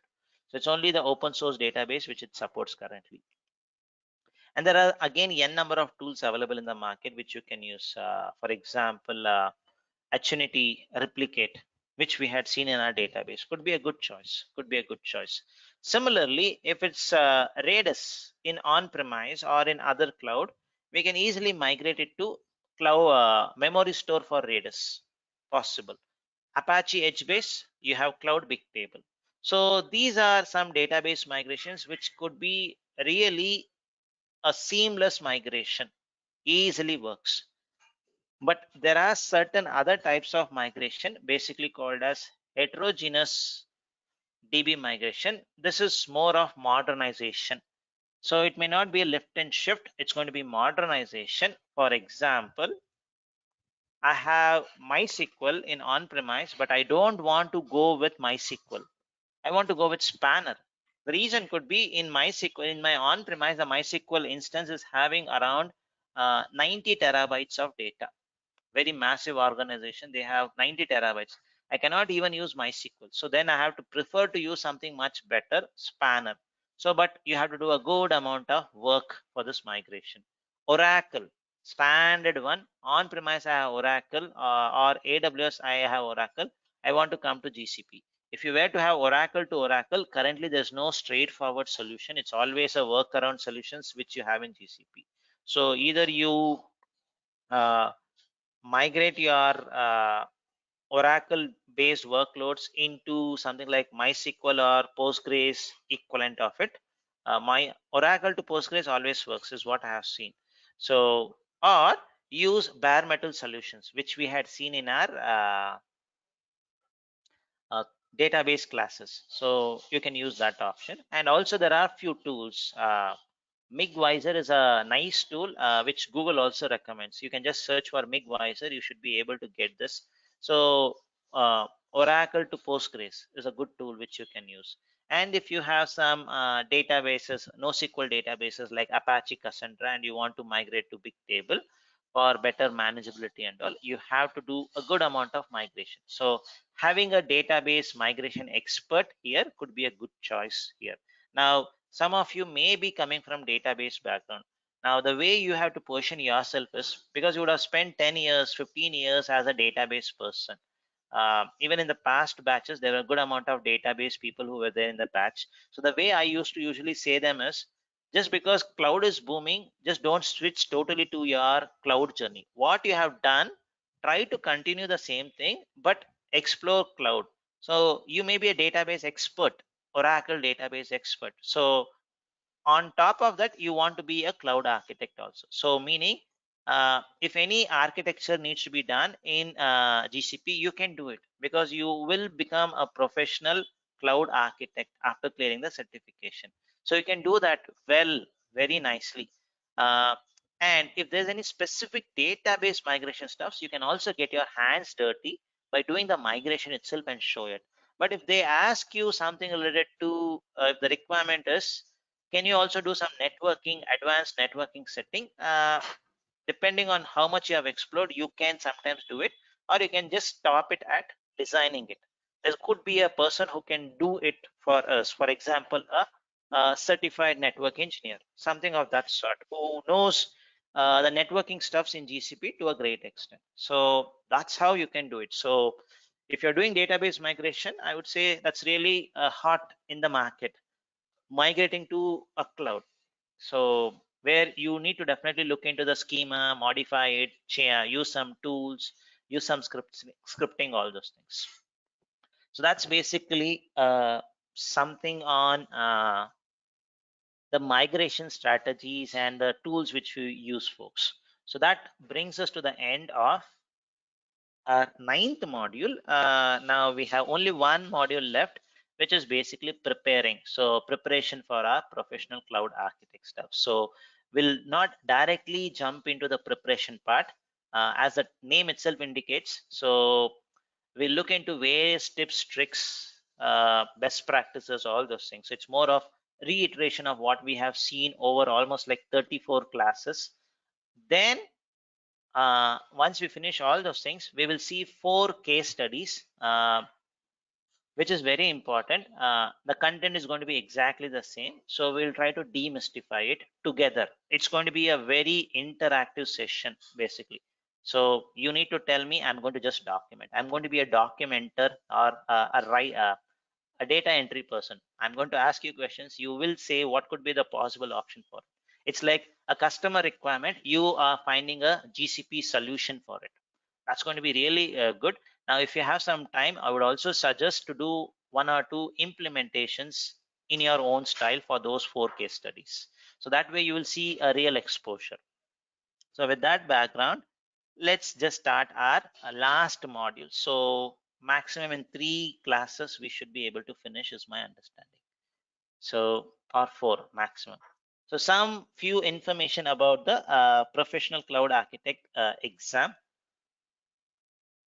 It's 2 hours, 120 120 minutes of duration. Even the latest one, the information which I'm sharing is the latest information for the new version of cloud architect, which was released from 1st May 2021. So duration still remains as 120 minutes or 2 hours. Still it is 50 questions. No, it is not 3 hours. It's not 3 hours, Mangesh. It's 2 hours only.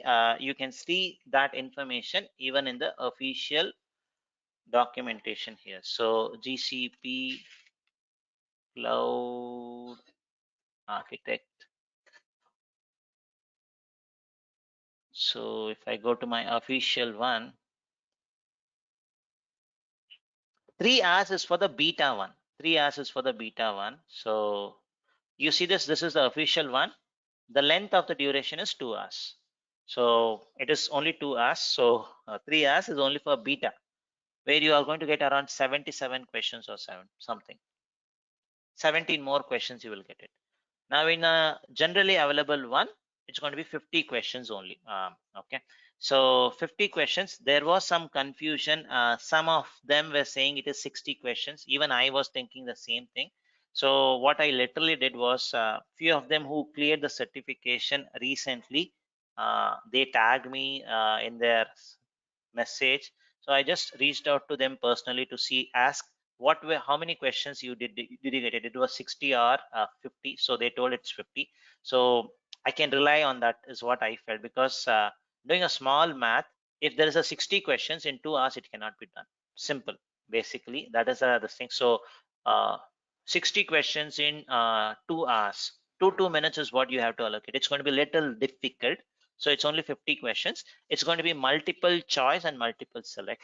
And I also, based on my understanding, major portion is going to be single select. You just select one and move on. So at least around like 20 to 30% of the questions will have basically around multiple choice, maybe A, B, and D. Multiple choices you have to select it. And The key part is it is all objective, folks. No need to take paper, pen, do some calculations, nothing like that. So you at least, and you will not be allowed to take paper and pen inside the examination room, or if you're taking it from home. We'll talk also about the exam, how do you are going to take it in the home also. So uh, I'll also talk about that, but it's objective type. The reason is there are few exams like certified Kubernetes administrator and certified Kubernetes developer. It's going to be totally hands-on. So they will give you a use case. They will give you access to a machine. You have to do everything. Use all your kubectl commands and do it. It's going to be totally hands-on. One of the difficult exams, I would say. But here it is all objective. It's all objective. The certification is valid for 2 years if it's a generally available certification. So if it is beta, you may get 2.5 years is what my understanding is. So ours is going to be 2 years. Any professional certification. If it is professional cloud architect stuff, you get it in 2 languages. My understanding, none of us know Japanese in the group here. If you know it, could be an added advantage, which I will discuss towards the end. Not a great advantage towards the end. English is what most of us are comfortable, is my understanding. So Japanese, if you know, there's one added advantage, but I don't want to go to that extent. I'll talk about that towards the end. The official price of the certification is $200 plus tax wherever it is applicable. In different countries, it's going to apply differently. So it's worldwide, it is $200. But for people who take it in India, it is going to be basically $120. It is still the same thing. So $120 plus $21 comes as a tax. So $141, roughly around 10,000 or so, is going to be your cost. Is going to be your examination cost, and you have to use a credit card here, folks. You cannot use a debit card, is my understanding. So better use a credit card. And this can be taken in person. Okay, if you're getting some coupon, go ahead and leverage it. So that's going to be good. So basically, this exam can be taken in person, meaning you can go to an examination center and take it. And with COVID coming, all those things, only after COVID came, Google started providing this alternative option, which is remote. Basically, you take it from your sweet home and do everything. There are challenges with both the stuffs. If you go to a center in the current time, it's going to be little difficult. I have done both. My data engineering recertification, I went to a center, and where the COVID time during it was high, because I had registered it, I did not want to postpone it. So I took the risk of wearing a mask in a center for almost like 2 hours. So, and also wearing a mask for 2 hours was feeling like more sleepy, is what I would say. So that is the only thing which you have to bear, wearing a mask for 2 hours in a center. Uh, when you're going and taking it in an examination center, better wear also a gloves. So because not sure whether it is sanitized or not, better wear a glove. So that's one option. The second option is take it in home. My professional cloud architect recertification, I took it in home. I can share my own experience here. It was really challenging. So even though 5 exams I had taken before, so all in a center, this was something totally new. It is like something like taking it in person, going to a center. It is like serverless mode. The the center is going to do everything for you. You just go and take it and come back. But if you do it in remote, basically in your home, it is like infrastructure as a service. You do everything, folks. You do have to do it everything. So if you are taking the exam in some places where no electricity goes, uh, no internet failure occurs, you would be very comfortable. But if you are in a place where electricity goes off and comes, because the electricity goes, your router goes down, so you'll have issues. So you have to make sure you do all the arrangements. So if you're living in an apartment where there's a generator in auto mode, all those things, you should be okay. But you are in a place where the electricity and internet is not that good, I would say better go to a center and do it. So if you are doing it in the home, there are some prerequisites which they would do. So you have to be in a room. Then they will ask you to show the entire room, 360-degree view, the roof and the ceiling, both you have to show basically. Then you have to show your laptop, the edges of your laptop, and you can only use your laptop, folks. No external monitor. Then no microphone. You can use a mouse and an additional keyboard if you are comfortable. Your table should be completely clean, and only then they will start allowing you to take the exam. And there's going to be a software which you need to install, and the software expects you to disable the firewall on your laptop. The firewall rule, sorry, the firewall. Maybe if you're using McAfee or the Microsoft built-in firewall rule, you have to disable it. Only then it's going to work. So for 2 hours, your laptop will not have any firewall enabled. So that's another risk. Uh, your microphone should be working and your camera should be there. So if you're using a desktop, make sure you have a web camera built in. So these are some prerequisite which you have to do it. Only when you get through this hurdle, then only you will see the first question. And please don't take anything inside the room. It has to be a clean room. Basically, on your table, they will ask you to show you the table also. The table should be very clean. No additional monitors, no books, no paper, no pen, nothing. Basically, this is very, very important. So for me, when I took it, 3 times after the third attempt only, I was able to get into the system, folks. First time when I logged in, some issue was there with the Criterion website. So I was not able to do it. Second time when I logged in, my microphone stopped working. So I was not able to do that. Then I have to reboot my system, and I have to do some changes in my system because I was basically using a noise cancellation software. It created issue. So I had to uninstall that, and then third time I was able to reach it. And the good part is the Criterion support team is really awesome. So they give you a nice support. So my exam was at 2 o'clock. I had these issues. They told, don't worry, we will exchange it to 2:30. Make sure your laptop comes back to a normal state. Uninstall all the unnecessary softwares, then bring it. And you cannot have any recording softwares running. For example, currently there's a recording software running in my system, GoToMeeting. You cannot have this kind of stuff. GoToMeeting, Zoom, Skype, all those things. All these apps has to be disabled or deleted, not running currently. If it's running, it's going to detect it. So there are lots of stuffs which you have to do it yourself. And the worst part, if you are taking it in home, is uh, the documentation. And there's a video also, you can look into it. They say please don't murmur. If you are a person who tries to have a lip movement when you're reading the question, it's going to be difficult. So you have to close your mouth and do. Murmuring is not allowed, is what they say, folks. So it was difficult for me to do it. So I have to read it uh, without opening the mouth. So murmuring is not allowed. Uh, is what they mentioned. So, but if you go to a center, you'll not have any problems because there's a CCTV camera on top of your head. It is going to monitor it. They believe the center is free from all these kinds of issues. You don't have much stuffs. So, if you are fortunate enough to take it in a center, go ahead and take it. And one big advantage which I have seen in center is uh, if you finish taking the exam in the center in 1 day or 2 day, you usually get the certification, the official certification.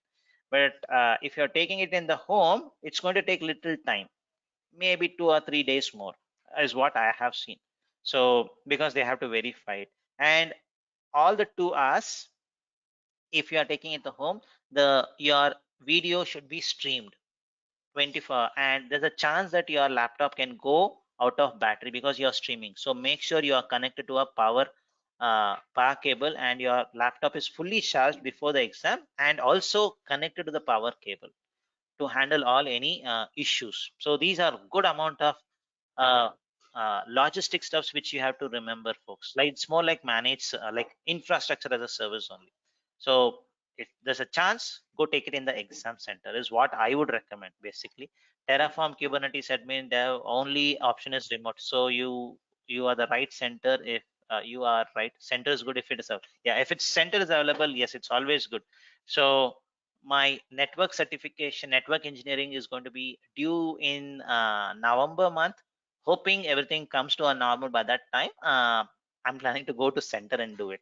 So otherwise, I have to take it in the home itself. So that's some good amount of information if you're taking it from home. So avoid home as much as possible. But if you are in a place like I know I have lived in places like where current has never, the electricity has never gone down for 15 years. So there are such places in the world. So but if you are in a place where it is always going to go down, have some backups. I had 3 backups set up for internet when I was taking the exam. So I have 2 internet, so both were connected.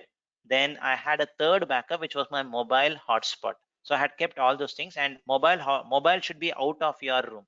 It should not be in your room. So I had kept it in the next room so that my laptop can reach to that. So these were some stuffs which I had to do basically because I did not want to take any this thing. And your lighting condition should be really important. So if your lighting condition is not good, they will not going to accept your, they'll not allow you to take the exam. So better take it in a morning time where natural light enters your room, folks. That's going to be better. So with that, the most important thing, there's no negative marking. So I guess everybody would have done some kind of competitive exam when we are going to our uh, bachelor's degree. So most of the competitive exams will have a negative marking. So 0.25 or something they will deduct if you wrongly answer it. But when it comes to GCP, I'm not sure of other certifications, but in GCP professional certifications, there's no negative marking. Meaning what it means, you should never leave the exam center or the your this thing in your laptop. All the 50 questions should be answered. Mandatory. It's not mandatory, but I would say do it as mandatory. Don't ever leave a question unanswered. If you don't know also, no problem. Do all the calculated guess, get it. So even if you don't get it, you tried all your best. That's the max which you can think of, you can guess. If it's not working, don't blame me for this suggestion, but basically mark, if you don't get anything, mark C as the answer, folks. It will work. If it works, good. If it does not work, don't blame me. C for cloud, C for certification. So if you think every option, but you still don't get it, just mark it as C. C has a magic thing, basically, is what I have seen. Do this. It's just a funny suggestion.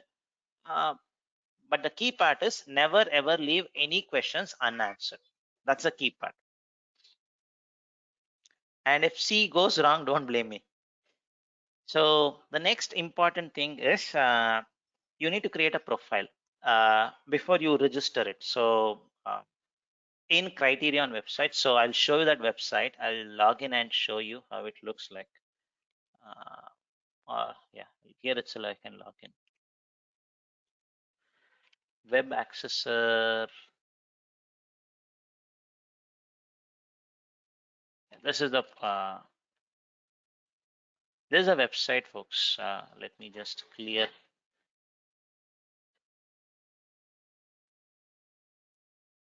Clear this. So this is the portal. If you have not registered it, you have to register it here. Now, there's an important thing with registration, folks.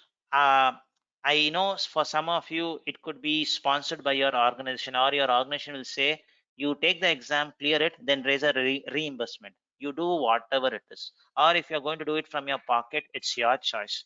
Whatever you do, one small suggestion is basically there's a place where you need to enter your email address. Please don't enter your official email ID.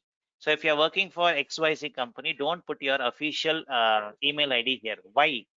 I'll say you this. The thing is that you work in XYZ company, so it's going to be mahesh@xyz.com is the email ID. Now, if I leave the company, the certification is going to be with them only. So it's going to be with them. So you cannot reuse it in another organization. So better put it to your personal Gmail ID. So mahesh@gmail.com or yahoo.com, whatever it is, you do that. Later, when they reimburse it, or they say first you have to attach it to our organization, affiliate it to our organization, there's a form which you can raise, and then you can do it. It's going to be easier to attach it. Now, if you move to different organization, if they say you need to attach it to our organization, you can raise a request. So, but it is always the primary email address is going to be your own personal email ID. So that's one important thing which I would suggest. So it's a recommended option. What I have seen. So why attaching is important? Some organizations expect you, say for example, if you're working for some public, for a service-based organization, the customers will say, please show us a certification. And if you want to get some partnership with GCP, you have to have some certifications attached to Google. So basic version, you have to have 2 certifications. If you want a better support from Google for a partner, then you have to attach more certificates. So that's where people will ask you to attach a certification. That's one important point to note.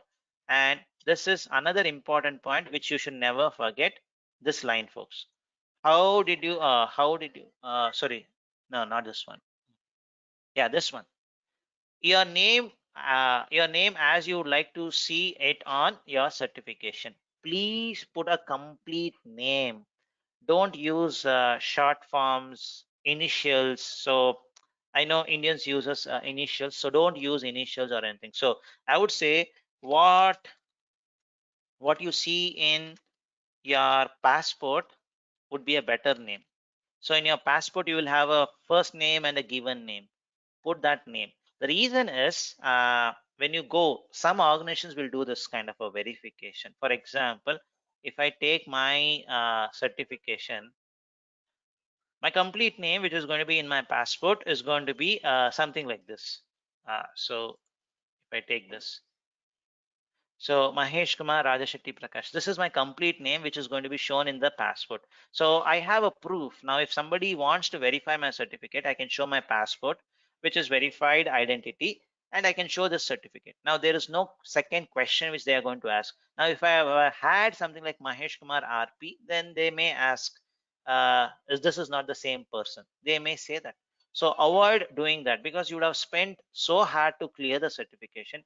Just because you gave your initial or half name, not a complete name, you may lose a opportunity to work in a very good organization. So don't do that. Please make sure this. So these 2 things I want you to be very clear when you're doing it. If you have already created a profile or something, try if you can edit it. Try to see if you can edit it. So the email ID, the official email ID, and they will also ask your organization email ID. There will be somewhere, yeah, organization email ID associated with the. If you want, you can mention that. So, or you can also mention Gmail itself here. That is going to work. I usually mention it as Gmail. So whenever the organizations ask me to attach it, I attach it. Post they reimburse me the amount, because I would have spent $141. Previously, I had spent $200. Only if they reimburse, I attach it. Otherwise, I'm not going to attach it. So you have full control to that. So that's something which you need to do. You have to basically also during the exam, whether you take it from home or from your or go to the center, you have to carry 2 ID proofs, folks. 2 identity, not 1, 2. Passport is a preferred one.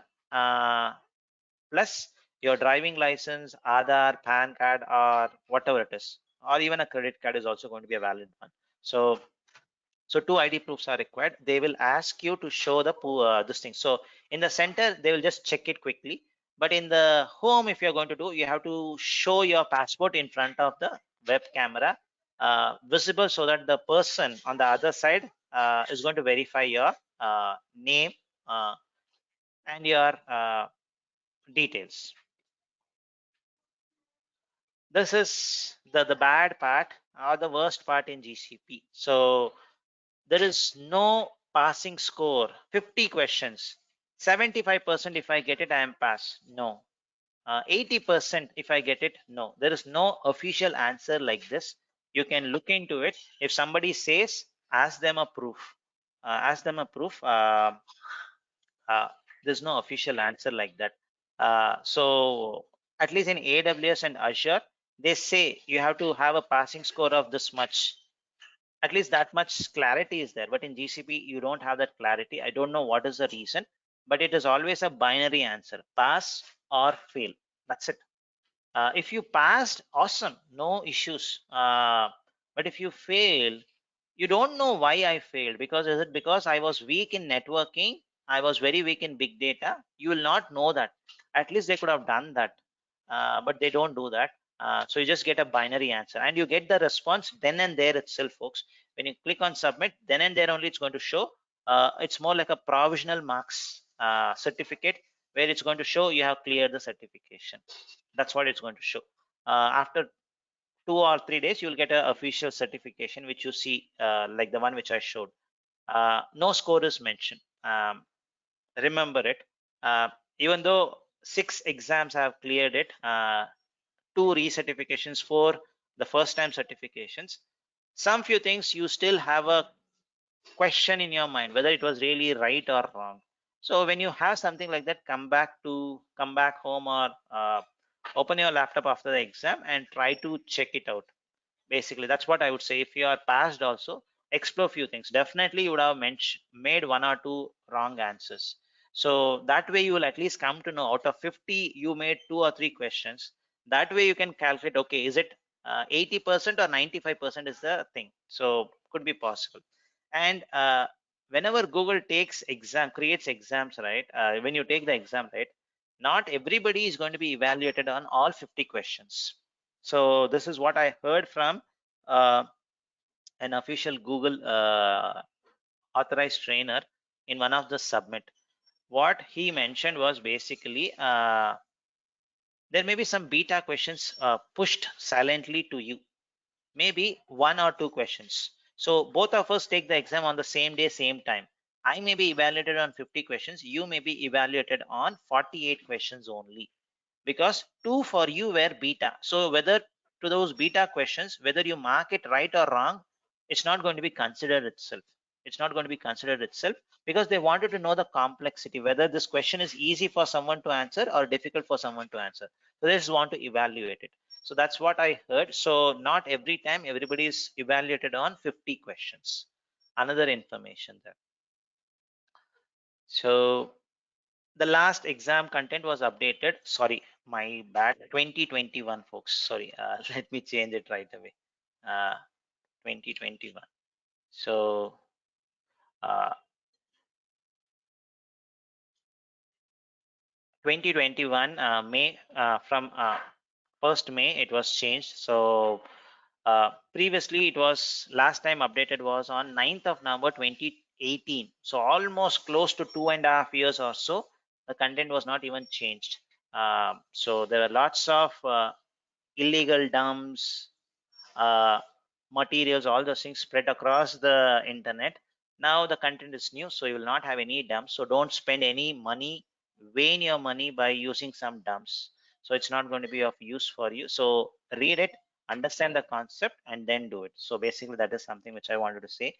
uh, this is based on my own experience, which I have seen. um, this is something which I saw during my network engineering certification when I took it in a center. That center was little old center. The mouse was also not that good, but I observed this basically. Usually it's all multi-select, right? So if it's a very big question, you will have a vertical scroll bar in your this thing uh, window. Now assume you mark A as the answer. For that question, A is the right answer. Now there is going to be a button here.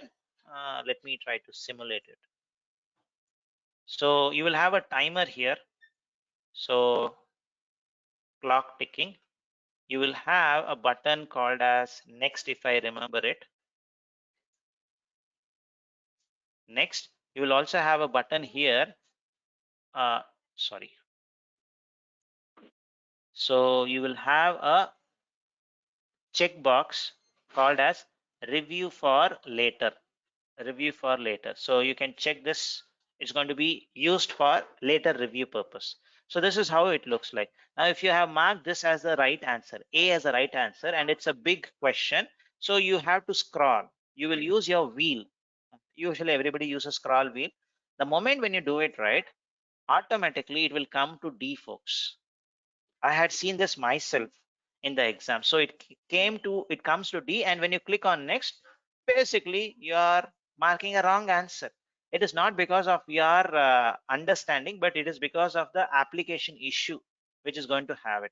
So what I would strongly suggest is, please don't use this scroll wheel during the exam.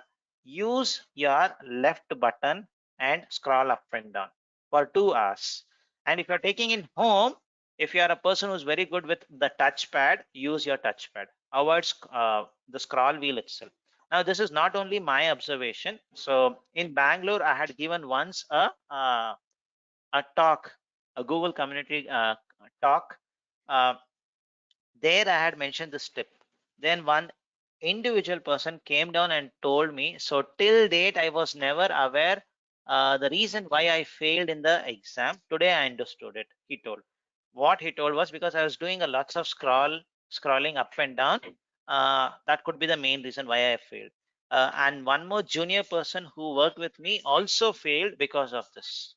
So later, so I was very particular to check this one when I was doing my recertification in cloud architect, which I took it in home.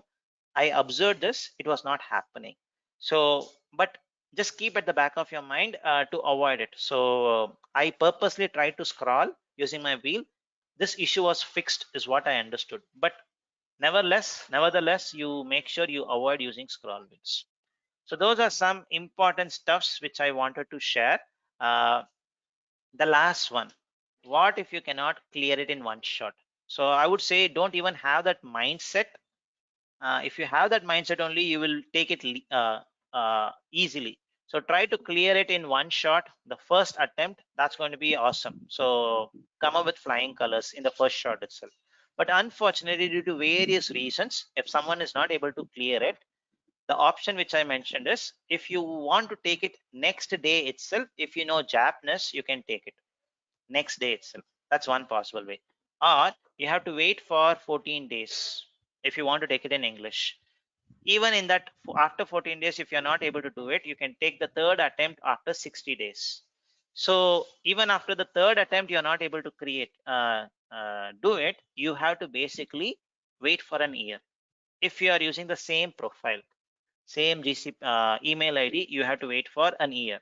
If you create a new email ID, definitely it should be possible, but I've never tried that. So my understanding is, because you have created a profile, your passport details, everything is mentioned, maybe you have to wait for an year. But don't even think of these things. We have spent a good amount of time, so don't even think of it. Just think of clearing it in one shot. And the kick of clearing in first shot is always there. So people will say, yes, failure is the first step, all those things. Yes, that's true. But there is a financial constraint here. So it's not like your certified Kubernetes admin kind of exams where they give you a free retake if you fail. But here, if you fail, next time you pay it, you have to pay again this much or this much second time. So it's going to be an expensive failure is what I would say. So think in that angle. Think in that angle and be very serious when you're taking up it. If you are not prepared due to various reasons, let's assume you're so much prepared, but due to some reasons, job constraints, personal constraints, you have not brushed up it in the last day or two, or last 1 week, it's very hectic, you are fully jammed, you're packed with your official works. What you can do is you can uh, postpone your exam, folks. So 72 hours before, if you postpone it, nothing is going to be charged as an extra. So 72 hours, 3 days before, well in advance, if you postpone it, they will not charge you. They will allow you the next slot available, what you want. Maybe 1 month after you want to take it, take it. Now, this works and I've heard this from one of the person, and you will really get shocked when I say this. The amount of postpone he has done is for an entire year he has done it. So he wanted to take it, he had some issue, so he kept on postponing for 1 year, then he took the certification. So use this option, folks. This is an official one, so use it. So don't even think of let me I'm not so comfortable this time, so let me see how the pattern looks, then I'll take the certificate. No, that's not re-certificate. Take a retake. So don't even think of it. So just think, plan it accordingly. 72 hours, if you're not able to accommodate it, just postpone it, so that it can save your money basically.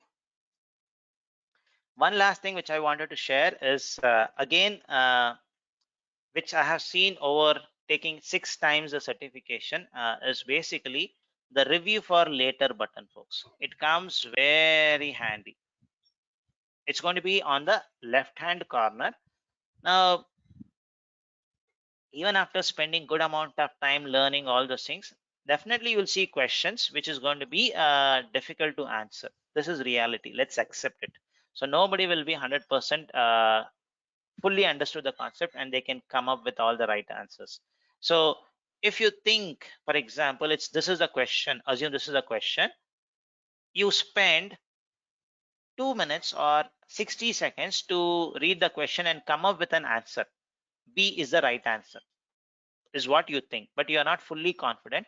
So if you are little not so confident, please mark this question for review for later. Now what is going to happen is you'll see lots of options. So usually you will use this review for later in the beginning stage. So the first hour, or it's like your uh, inertia, so slowly your brain will start working faster as you progress. So first 10 minutes or 15 minutes it's going to be slow only, human brain, that's how it works. So you may use this heavily in the beginning, so you may get an answer for this. Maybe the right answer for this is D. How you will get it? Maybe once you come back, because you had it's like warm up. In the warm up stage you may not be in a position, but once you have done 1 hour or 1 hour 20 minutes the exam, your brain would have been working so super fast. So when you come back to this question, you may answer, oh, this is wrong, D is the right. That's one way. Or you could have got a hint for this question in another question. So maybe this is the 5th question. In the 45th question, you would have got the answer for this. This happens. I have seen it in all my exams.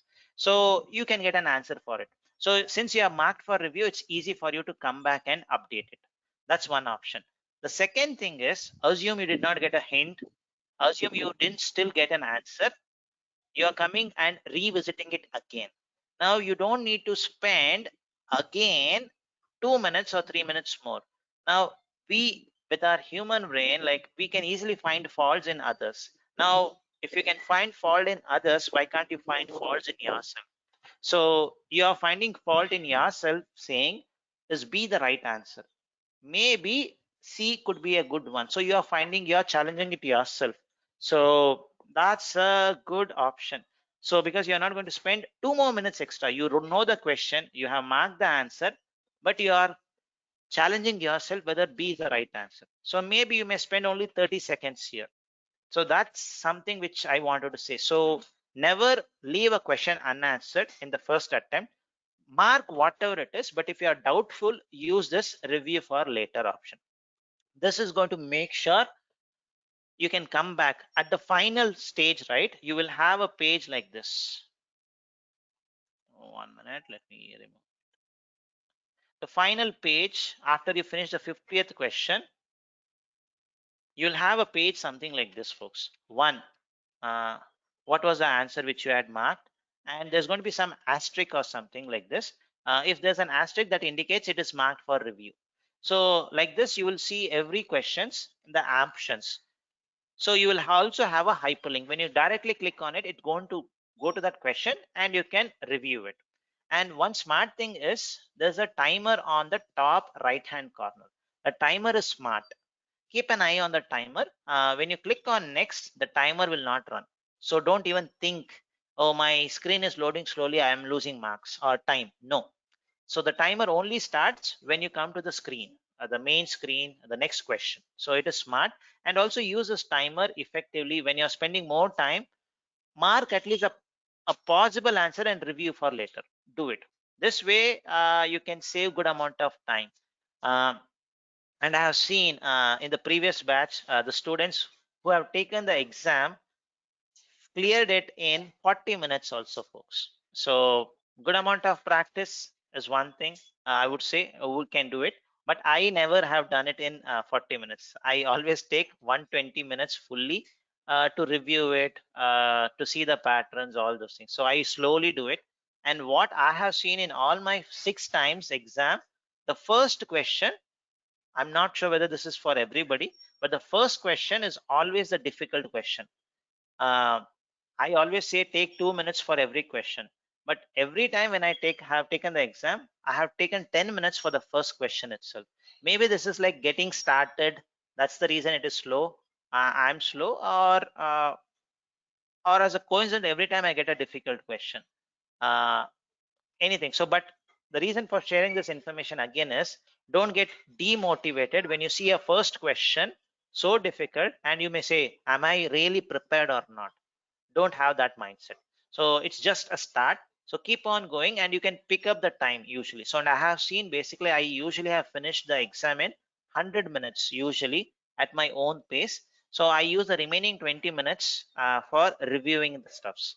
My first data engineering certification, I reviewed all 50 questions. So I was able to finish it and review all the 50 questions. Uh, so these are things which you need to keep in mind, folks. Let me just stop here. Let's take a 10 minutes break. Once we come back from the break, if you have any questions related to the slide, we can answer it, then proceed with the next part, folks. So let me stop the recording. This conference will now be recorded. So before we proceed to the next slide, any questions on this, folks? On this part, the examination, the way you are going to register it. Any questions, concerns?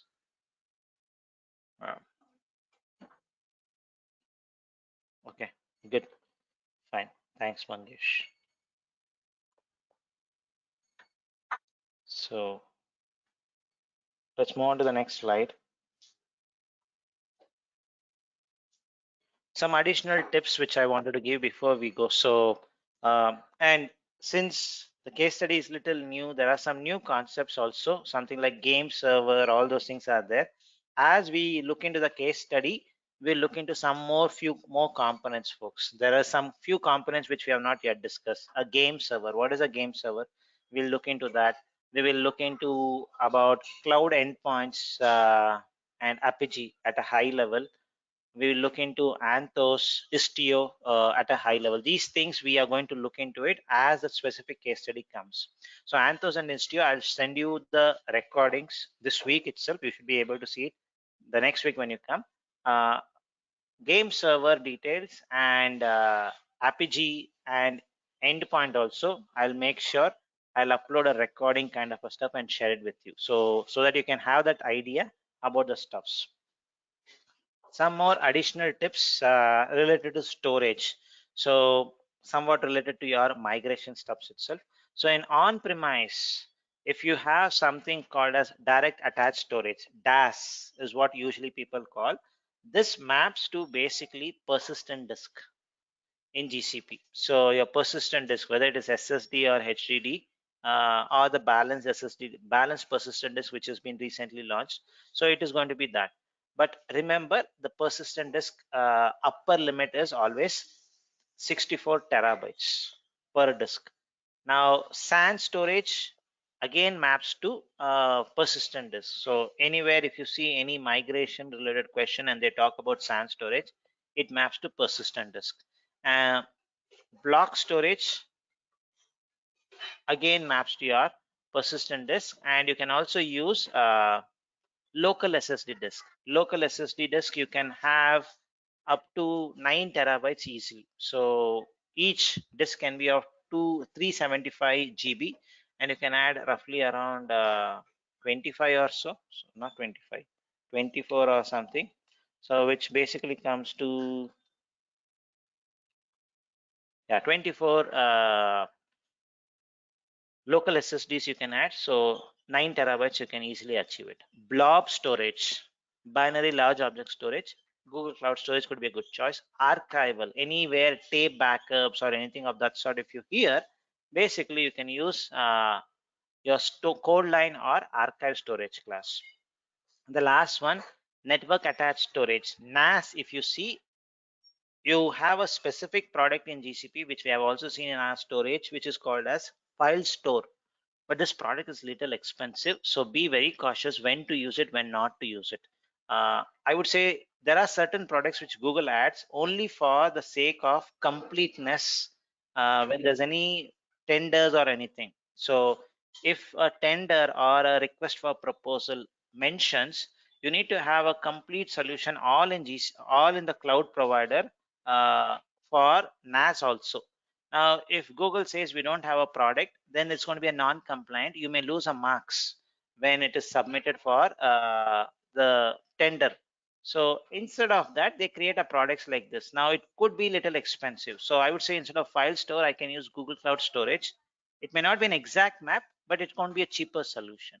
So similarly in AWS, if there's a competition between GCP and AWS, file store, you also have in AWS something called as elastic file store. So it is only to make sure every cloud has all the products. It's up to the customer whether it is going to be cheaper or not. Maybe some sales negotiations, those things would work out. But not having a product is going to lose them in the competition. So for such reasons, they would have added it. So not always propose this. Ask the customer whether they have the enough budget there. That's the first tip. The second tip which we are going to do is basically going to be like more like a Q&A kind of a stuff, uh, where you can look into the cheat sheet which we have created, the Excel sheet where we have built it over the period. So this Excel sheet.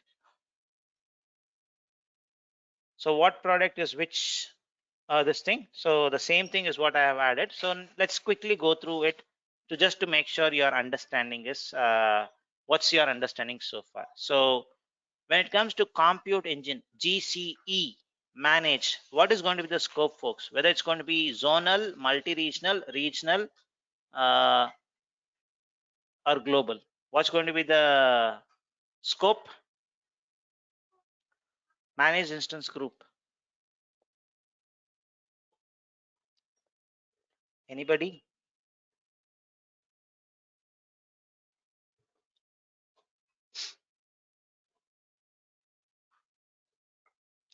Couple of answers.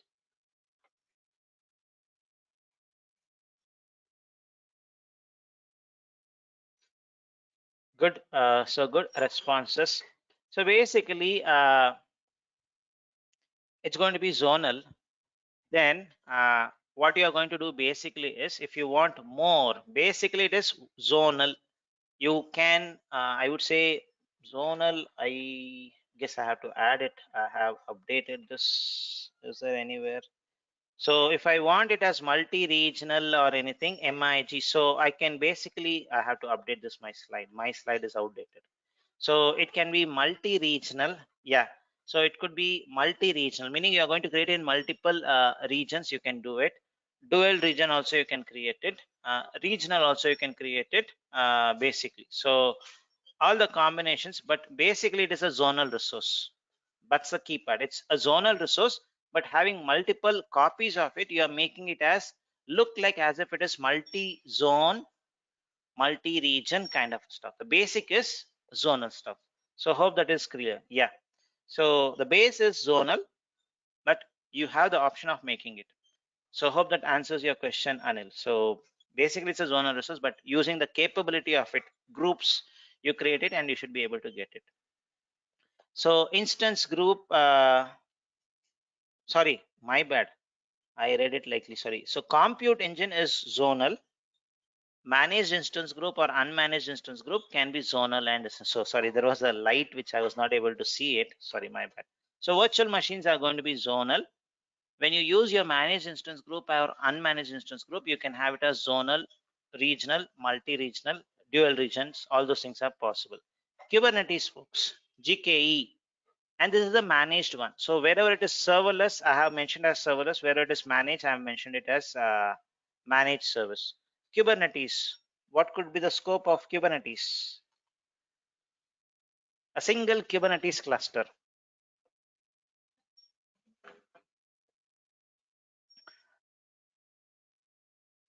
Couple of responses from Anil B and Vivek. Mangesh also gave it. So basically, it's going to be a zonal resource also, or you can create it as a regional resource. Both are possible. Both are possible for zonal for development and regional for production use case. Why for production you have to go with regional? The reason is if you want to upgrade your nodes, you are going to get 3 masters basically. If it's a regional one, so it's going to be easy for you to upgrade the master and all. So that's going to be a good choice to use. That's the first part. So app engine, folks. So standard is serverless, flexible is a managed service, and I have also tried to use the acronym here, GAE.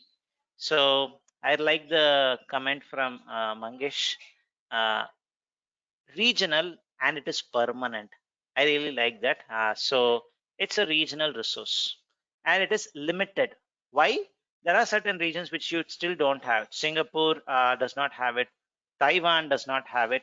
There is some 1 or 2 regions in US and European Union also which it does not have. It's currently limited. So 25 regions are there, but in not all 25 regions I can create it. It's currently limited. Cloud functions, folks. Cloud functions. What was the time? So what's the time? Okay. So cloud functions basically is a regional resource, again limited. So it is not available everywhere. It's limited. Cloud run, very important from the exam perspective. Cloud run, folks. What's the scope? Cloud run.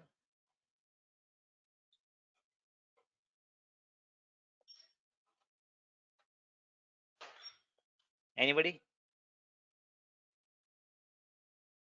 No. Deepak Bandari, Vivek got it correctly. So it's basically a regional resource, folks. It's not a zonal resource. It's a regional resource. And the good part is, let me see this limited stuff is still applicable or not. So if I just go to this place, regions and zones, cloud run. Okay, it is available in America, Europe, available. Good. So it is available in every place. So I have to update the slide. So basically, Cloud Run is regional resource and it is available everywhere. So in some places where serverless options are not available, like Taiwan, you can use Cloud Run there. So as an alternative option. So whatever App Engine standard can do, Cloud Run can also do, scale down to 0. Whatever App Engine flexible can do, any runtime, Cloud Run can do. So whenever based on a trigger, something you have to do, Cloud Run can do. So what as a cloud function can do, Cloud Run can do. So I would say Cloud Run is going to have a better future compared to cloud functions and App Engine. Prefer to try to do most of your stuffs in Cloud Run, and that's one of the main reasons why in the exam also I have heard from few of them Cloud Run is heavily tested. We have done that very well in our class, so it's now more support is there, and it is like a superset is it is becoming. It can do event based things, it can do serverless, it can provide any runtimes, it can run on it can use any runtimes. So I'll just update this after the class. VPC, firewall rules, routes. These are all managed services. So VPC, firewall rules, routes.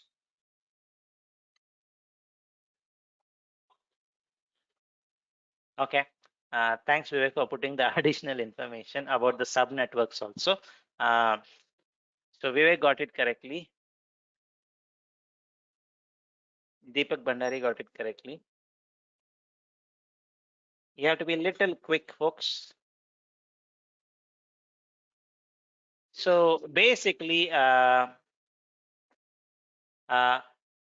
VPC, firewall rule, routes, these are all global resources, folks.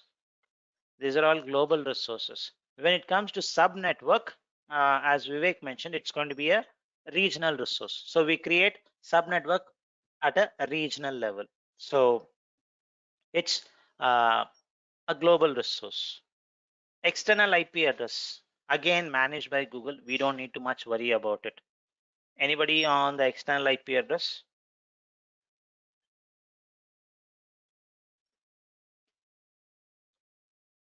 So external IP address is going to be of two choices. It can be regional or global. So when you create it for a virtual machine, it's going to be regional. When you create it for a load balancer, use forwarding rules, then it's going to be global. So let me just show you, if you don't recollect it.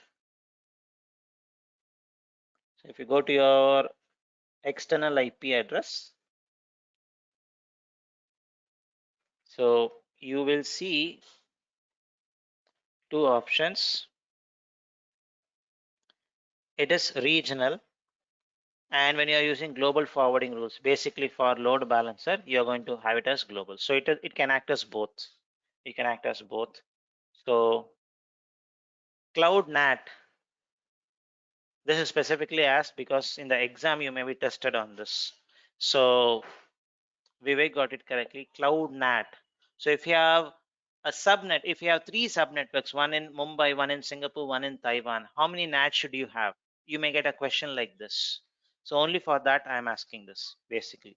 Deepak Bhandari and Vivek got it correctly. Mangesh got it correctly. It's basically a regional resource. So if I have three subnetworks, all have to have basically uh, option to connect to the outside world, the outbound access, then NAT has to be created in all three subnetworks. It's a regional resource. Good. The next part, PubSub. PubSub, folks. It's serverless. Okay, I like the short form, Vivek. So Deepak, that's correct. Or maybe you can use short forms, folks. G for global, MR for multi-region, R for region, Z for zonal, so that you can be quick. Ankit got it correctly. So it's going to be a global resource. So global resource in 2020, Google Next, they also launched something called as PubSub Lite, which is a zonal resource. So which is another one, it's light version of it. Data flow. In data flow, actually, I would say there are two things. I would better go to my cheat sheet, which we have created ourselves, and look into the data flow, because I had written two things. So data flow by default has two things to see. One is the endpoint. The endpoint is basically a regional resource where the data this thing is available. But when you run the job, it's going to create basically what a managed instance group, but that is a zonal resource.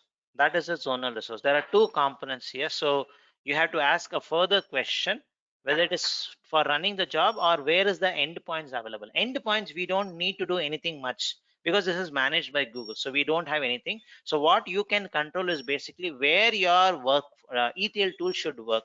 So this boils down to, because you can create only jobs in a specific zone, basically data flow is going to come to zonal, but it is a managed instance group. So auto scaling can happen in the same zone. It's a zonal MIG basically, and this is serverless. You don't need to worry about the managing the servers. Google is going to do it, scaling up all those things. They are going to do it, but you can see the actual server literally. That's the only difference here. So if it's something like PubSub, you will not see the real actual compute options behind the scene, but here you see it. Dataproc, folks. Dataproc, which is a managed Hadoop and Spark cluster. So good short form. So you can use a short forms, folks, so that you can be faster. G for global, MR for multi-region, R for this regional, Z for zonal. So Vivek got it correctly so far. Mangesh got it correctly. So basically Dataproc is what? A managed Hadoop cluster. So what is this? It is going to run on virtual machines. So where you are going to create your virtual machine? It's a zonal resource. Simple. So it's always going to be zonal with multiple worker nodes. That's it. So it can't be a regional one. It's always going to be in the same zone. So it's a zonal resource. Data fusion. We talked about this data fusion. If it's a little difficult to recollect it, you can go look into your documentation. So, and I also heard this, the data fusion question was there from one of the learner, sorry, one of the person who finished the exam actually. So there is a question on data fusion is what he mentioned. So data fusion, it can be basically two flavors, regional, and there's also a developer edition which was recently launched, so where you have it as a zonal option. Cloud Composer is an interesting one. Thoughts on this, folks? Cloud Composer behind the scene is what? Managed instance group. It is a Kubernetes cluster.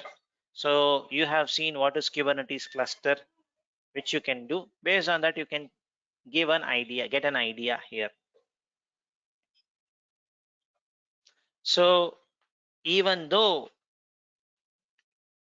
your Kubernetes cluster can be regional or zonal, what is going to happen is basically is you cannot create a regional cloud composer instance, folks. Currently that's the limitation. So if I go here to my composer, hope we have added the composer in our cheat sheet. Composer, let me see. Oh, we have not added. We'll add it by showing you the screen. I'll then add it.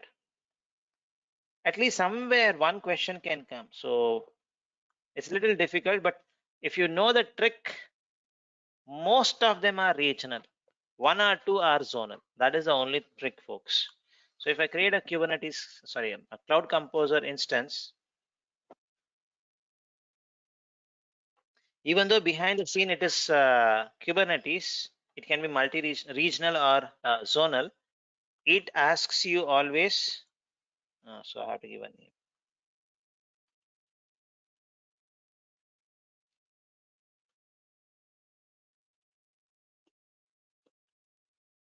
So I select the location, then I have to select specifically in which zone you want to have it. So it's going to be zonal. So this is little exceptional one. So let me add this one. I forgot to add it. So Cloud Composer, I'll update the remaining stuffs later. So it's going to be a zonal resource. So it's a zonal resource. IoT Core, folks. We recently did this. This is very important. You have to know this because there is a case study on it.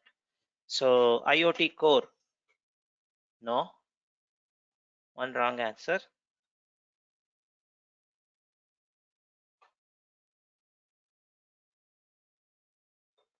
Mangesh got it correctly. It's basically a regional resource, folks. So, and it is also very limited.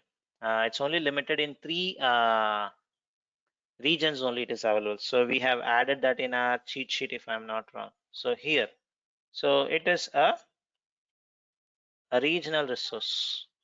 Only available in Central Belgium, US Central Belgium, and Taiwan. Only 3 places. It's very, very limited. I'll update this. I'll put it at limited. AI platform notebooks. What are AI platform notebooks, folks? Notebooks. No. AI platform notebooks. Ankit is correct. So it's basically a virtual machine. That's what we created, right? It was on a virtual machine. You installed your Jupyter notebook. So it's going to be basically, so it's going to be a zonal resource. Data prep and data studio. These are basically SaaS offerings. So we don't get much details about it, where it is. So I'm not going to ask you that question. It's a SaaS offering. Both are software as a service, so we don't get the details. Now if somebody asks Google Drive, is it a regional resource or something, or OneDrive, we cannot say it because it's a SaaS offering. So a quick stuff basically to get you an understanding. Possibilities are there either from this slides or from the Excel sheet which we ourselves have built over a period of time. You may get a question. So something like global resource. So whenever you use global or multi-regional resource, uh,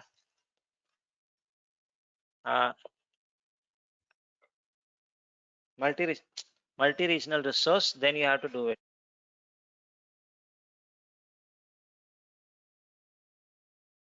So that's very important. So global resource or multi-regional resource are going to be better for a global presence.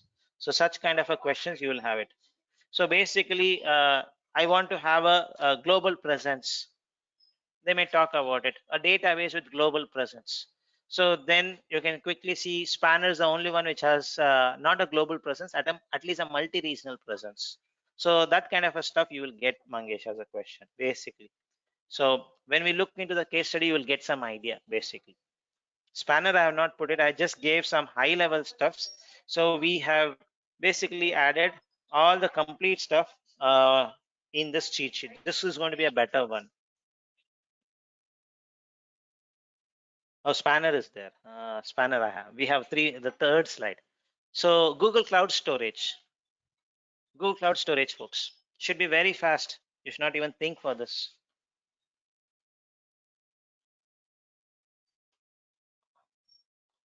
So one response from Mangesh, that's correct, but it's partial. Storage is again serverless. So basically, Ankit, yes, it's correct. Again, partial. Shripal, that's correct. Partial. So basically, it is regional, dual regional, multi-regional. So basically it has 3 options. I have to add that also. So dual region also needs to be added. So I have to update this slide myself. So it can have you can also have a dual region, right? So where it's going to be very specific 2 regions only. So dual region also going to be possible. SQL, folks, Cloud SQL could be very important again from the exam perspective. SQL.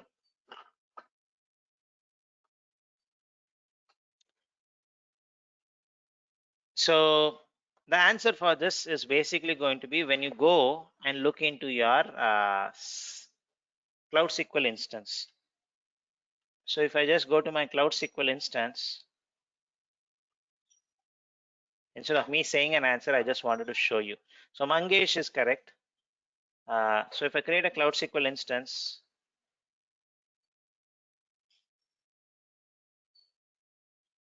you see this, folks? It's a zonal resource.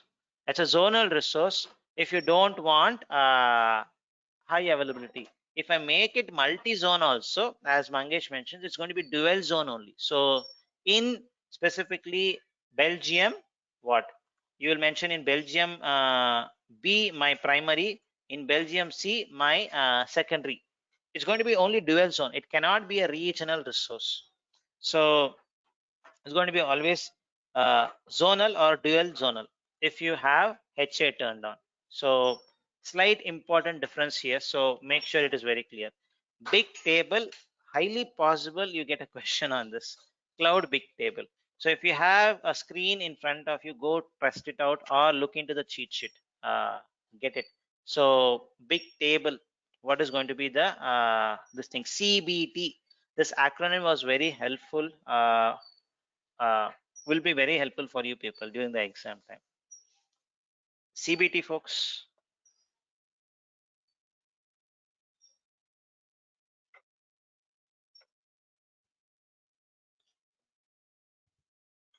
No answers. Look into our cheat sheet. You'll get it. It's a zonal resource.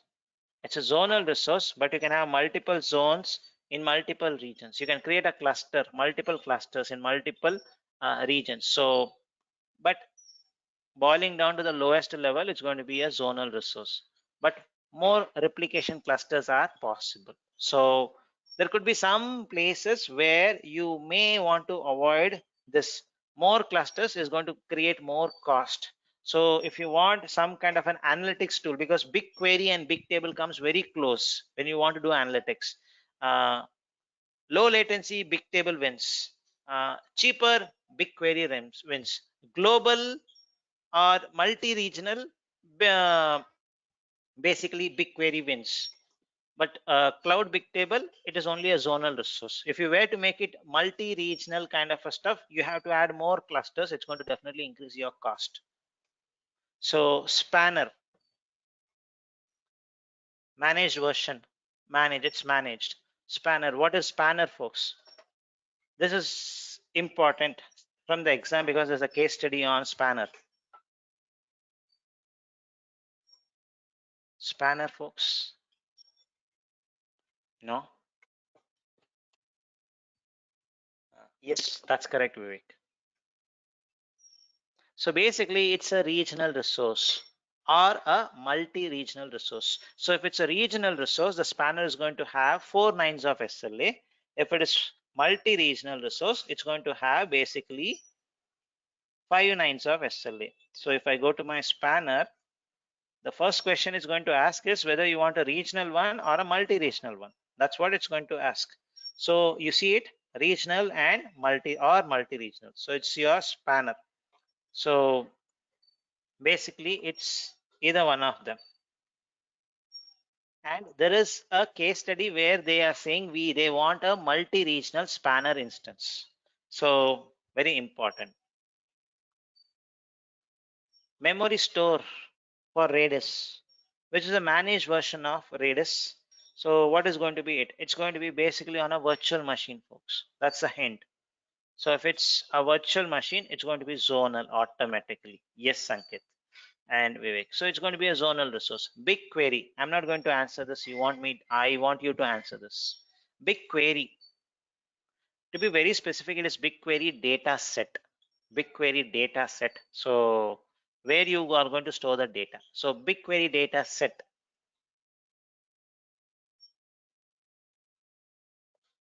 Anybody, folks?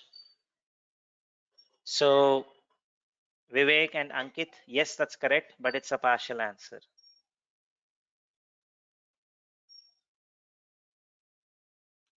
Again, very important from the exam perspective. So BigQuery data set, it can be usually multi-regional or regional data sets. What is multi-regional? And multi-regional are very limited.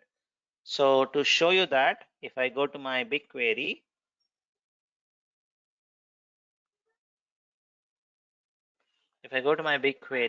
multi-regional options are only in 2. One in US, one in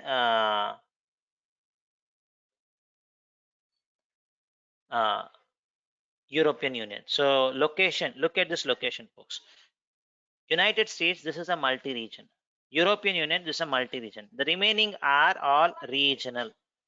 These are all regional, basically. So it can be available as, now there is also a case study related to this. So prefer to use multi-regional data set so that the data redundancy, latency, all those things can be handled better. So persistent disk, standard persistent disk, managed. It's not serverless, it's managed by the cloud provider. To what you attach, that's correct, Vivek. So that's correct, Ankit. So where do you attach it? Basically, Vivek goes little ahead. That's good. That's a better answer, I would say. So basically, when it goes to your standard persistent disk, SSD persistent disk, basically you can have it in a zone or in a dual zone. That is also possible. So you can create it in dual zone. When you do it in dual zone, basically it's going to be treated as a it is usually in the pricing calculator is shown as regional or regional persistent disk. So let me just show you that. I remember I had shown you this disks.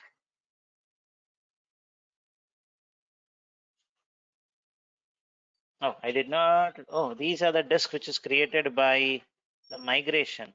Hmm, good. I have to delete it.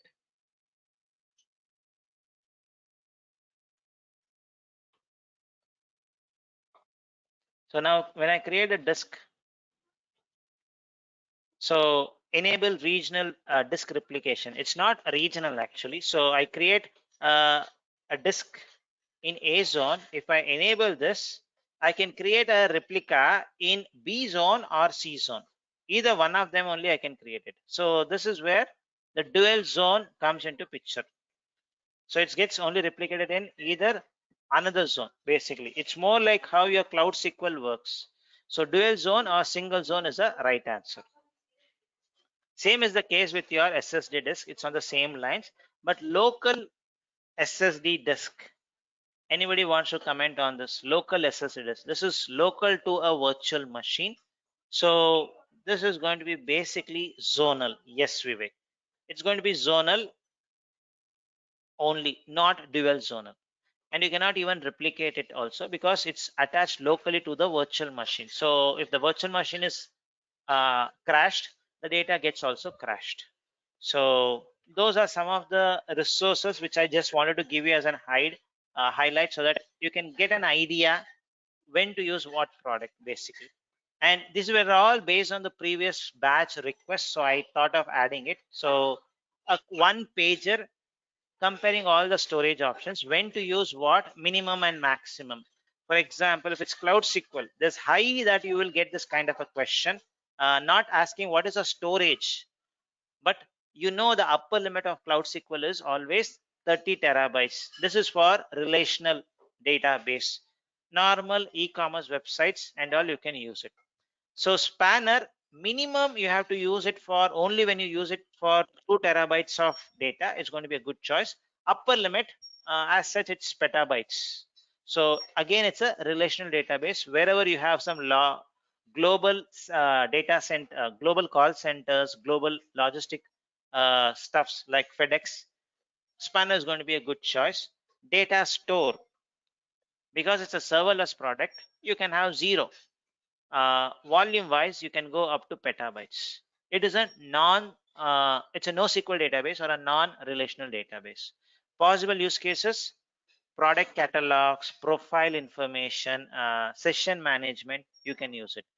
Big table again falls under the same category. It is a non-relational database or a NoSQL database.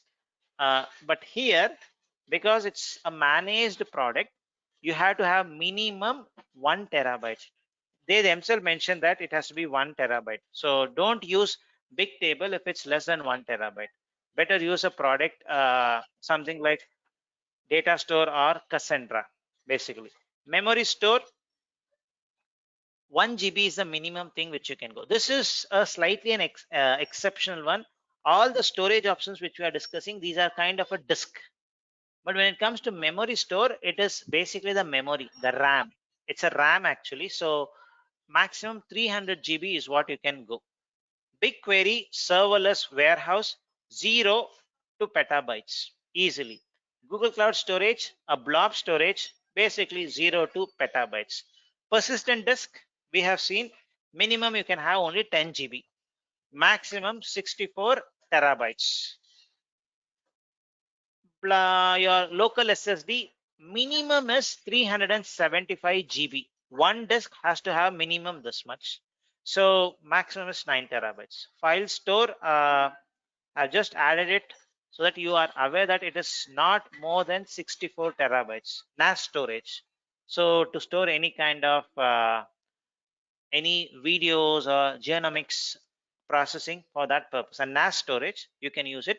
So you may see a comparison between file store and Google Cloud Storage. It's not a apple to apple comparison, but Google Cloud Storage can be used very effectively because here it is minimum 1 terabyte, folks. Whether you use it or not, you need to have 1 terabyte.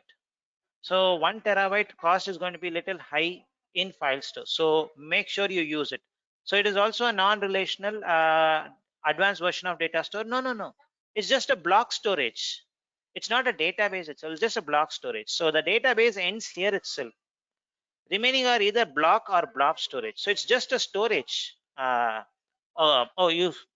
it is a Firestore. Firestore is the next version of it. Sorry, I thought it is file store. Firestore, Mangesh, it's going to be exactly same as your data store. It's a non-relational database, advanced version of data store. Yes, correct. So maybe I can add this. So there are a few things which I need to add it. I'll add it and then upload the updated version. Now there are certain further readings. So this is not the end actually. So I just wanted to give you some more readings. If you have some time, look into these specifications, folks, like PCI information. How do you handle credit card information? So more from the compliance perspective, you can look into it. General Data Protection Regulation Act. So usually used in European Union. See what is it all about. We have talked about this in our big data, BigQuery class. So if you want to retain a data, expire it, how do you do it? We have seen that.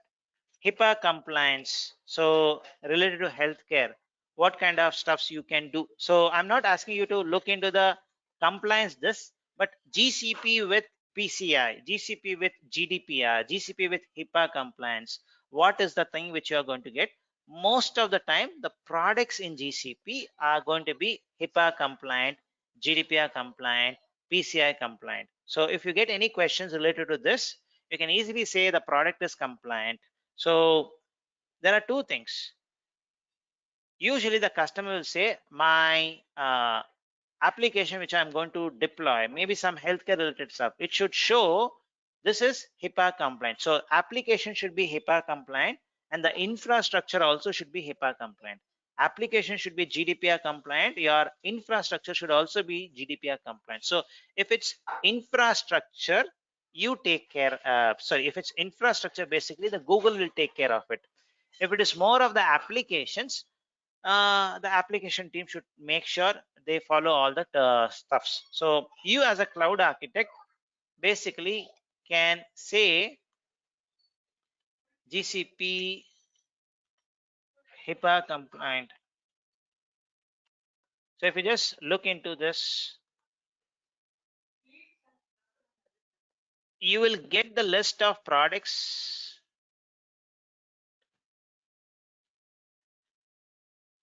These are the products, the HIPAA compliant. So it provides almost every product it shows is HIPAA compliant. Similarly with your GDPR, if you look into it, it's going to show most of the products. Now product wise it is compliant. Now if you're going to use a virtual machine, so is there a virtual machine? Yes. If I'm going to use virtual machine for having some healthcare related stuffs, now from the infrastructure perspective this is compliant. Now the application which the developer is going to create, that needs to be made compatible. So that is the application team's responsibility. We as a cloud architect, we have made sure the component which they are going to use is always HIPAA compliant, basically. Now there could be some product which is not HIPAA compliant. So at that case, basically you should make sure you avoid using that product. So I don't see a product which I can show quickly which is HIPAA, not HIPAA compliant. But any products which comes in the future, initially they will not be HIPAA compliant or GDPR compliant. Slowly they will make the compliance. So in such cases, disable the API. Disable the API. For example, let me take the Cloud Run example itself. Google Cloud Run release notes. So if I search for HIPAA, okay. So I'm in Cloud Run, folks.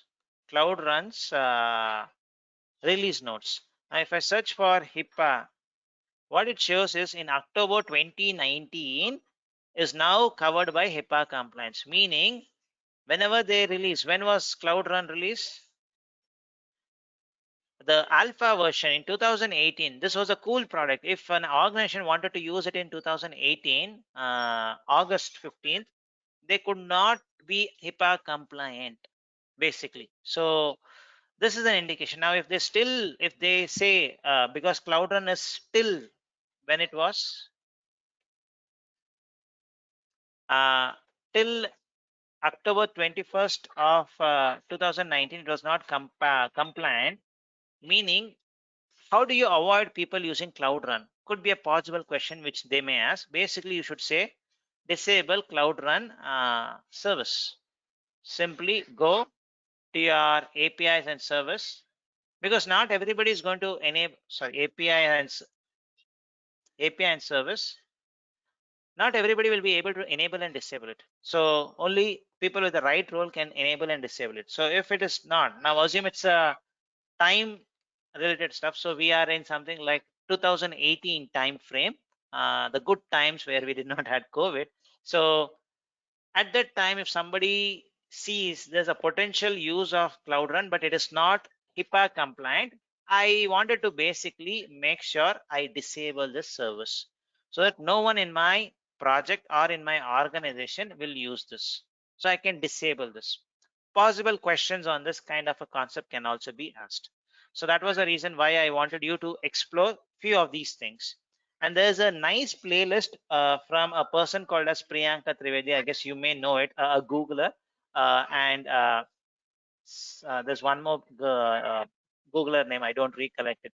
Stephanie, if I'm not wrong. So there's a playlist uh, called as Get Cooking. Awesome playlist. Look into it. More of design patterns they talk about it. That's another playlist which you can look into it. One more playlist from my YouTube itself, where some concepts are usually shared. We would have seen it in our class. We may not have seen it. Some concepts. So if you want, look into this concept stuff. This is the playlist. So if I go to basically, yeah, Stephanie Wong, yeah, that's the one.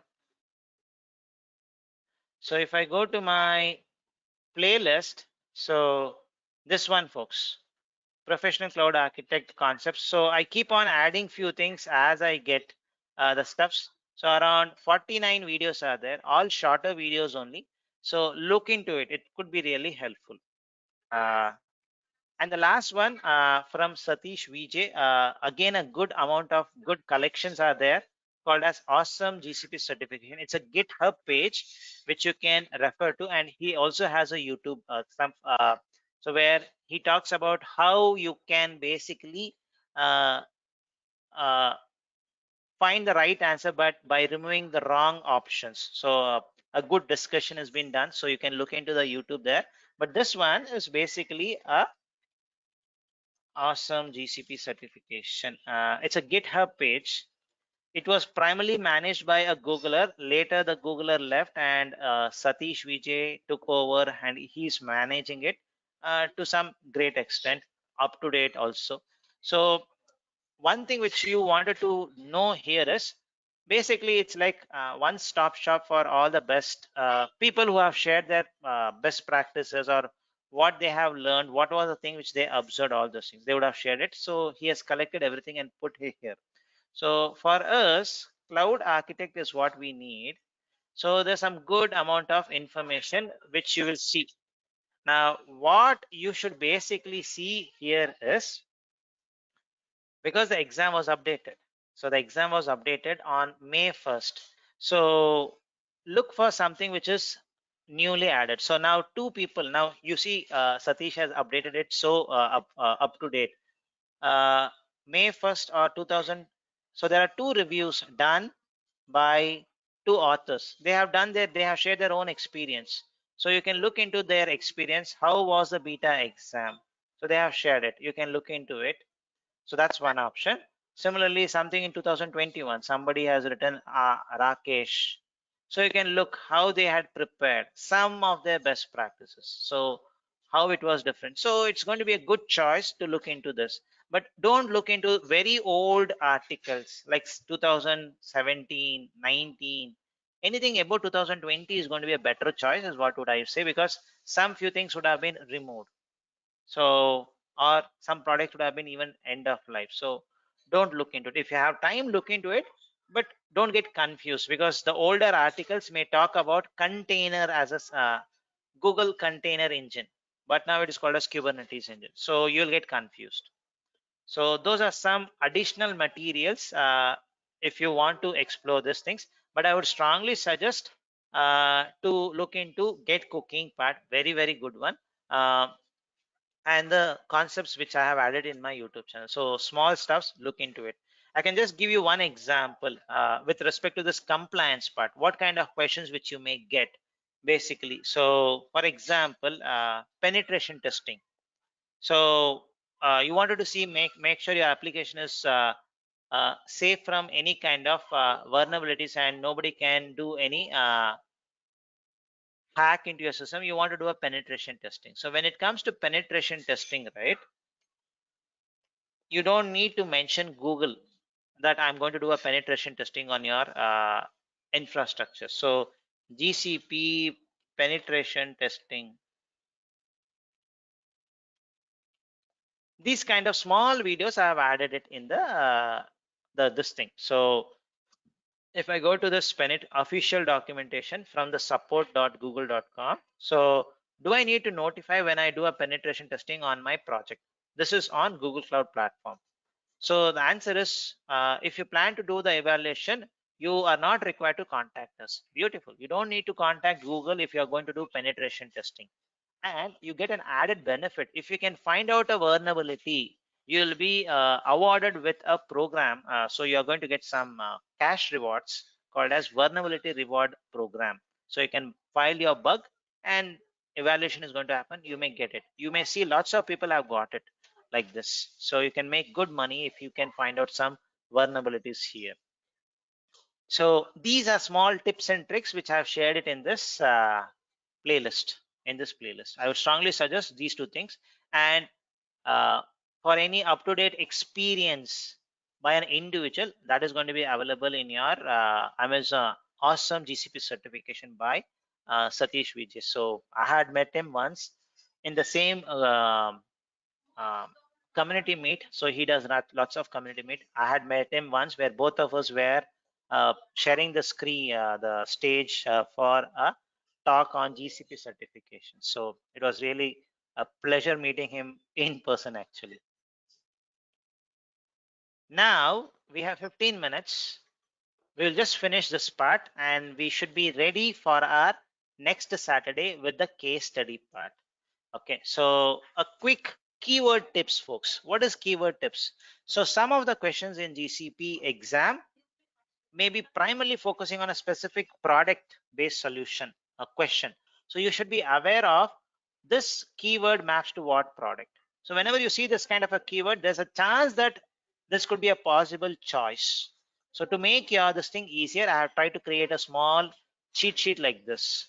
So first thing, whenever you see analyst, business analyst, data analyst knows only SQL, they can only play around with SQL. What will data analysts do? They work on a good amount of data. They do some analysis, all those things. What could be a good product you can think of? So before I completed it, Anil B and Ankit gave it, Mangesh gave it. So basically a product which can do this kind of a stuff is BQ. Cloud BigQuery is the one which is going to do this. Easily they can do it. Where will analysts usually work? On a BI tool, and a BI tool connected to a data warehouse like BigQuery can easily help it out. So whenever you hear the word on-premise Spark cluster, what is the one which can strike you? A product in GCP. Spark. Awesome, Anil B. Good, Mangesh. Aman got it correctly. Mangesh, Aman, Anil, Ankit got it correct. Data proc is what it should say. Sripal got it correctly. A data proc is what should strike you. So there's no other any other product in GCP. So provide access to auditor to external, to audit logs to external auditor. So audit logs. Where will you get the logs basically? So basically, you'll keep all your logs in Google Cloud Storage bucket. Then how will you share the log information? Sign URL. So most of you were able to get it. Mangesh, Anil B, Vivek. So a combination of two products. So get all your logs, data access log like yesterday, which we talked, create a sync, dump it into your Google Cloud Storage, maybe a archive or cold line storage class, expose it via basically sign URL. Possibilities of a good choice. So all combinations are going to be fulfilled. Scale down to 0 web application. I want a web application which can scale down to 0. I really like the answer, Anil B. So that's good. Really good, Ankit. So giving precise answer like this is really good. Vivek, if you can slightly polish the answer. Yes, that's correct. Anything else, folks? Ankit, Anil, Vivek gave it correctly, but there's one more better option. No, one wrong answer. Basically, I can have App Engine standard or Cloud Run. Cloud Run also I can have, folks. So had to be added. I need to also add this in my slides. So Cloud Run can also be a good choice. Recently, I have done a complete Kubernetes to Cloud Run migration. So I moved everything from managed to serverless mode. So you can run a complete application on Cloud Run also. So if you get any updated questions, which is web application scaled down to 0, Cloud Run can also be a possible choice. Horizontally scalable, for that's correct, Anilbi. So Cloud Run for containerized web application. So where you need to write a Docker file, but it can also scale down to 0. Coming to horizontally scalable transactional DB. So Vivek, Mangesh, Ankit, Anil got it correctly. So basically a database which is supports transaction and it has to be horizontally scalable. Add more nodes. Anybody wants to comment further? Others, folks? Yes, Sripal. So basically it is a spanner instance which you are going to create it. Access to audit logs, something very similar, but you want to perform analytics using SQL. What will you do, folks? So basically it is the same combination. You have stack driver, you dump it into a sink which is BigQuery, and you use your analyst to do the big analysis. So stack driver plus BigQuery is going to do the job for it. Now health check is failing. Where will you do the health check? Manage instance group. So if the health check is failing, what will you do? Yes, Anil, that's correct. Health check is failing. Okay. Vivek, it's partially correct, basically. One wrong answer. If the health check of your virtual machine, now you have to see further questions. So it's just a small line which I have mentioned. Health check failing, assuming it is going to be for the virtual machines, your managed instance group. Basically, your network firewall rule is what you are going to see, not your load balancer firewall rule. So there is nothing like a load balancer firewall rule. For a load balancer, you can have a layer 7 web application firewall rule called as Cloud Armor. So Cloud Armor has nothing to do with your health check, but your network VPC, at the VPC you create a firewall rule, right? So that has a impact. whether you are allowing your load balancers to contact your virtual machines or not.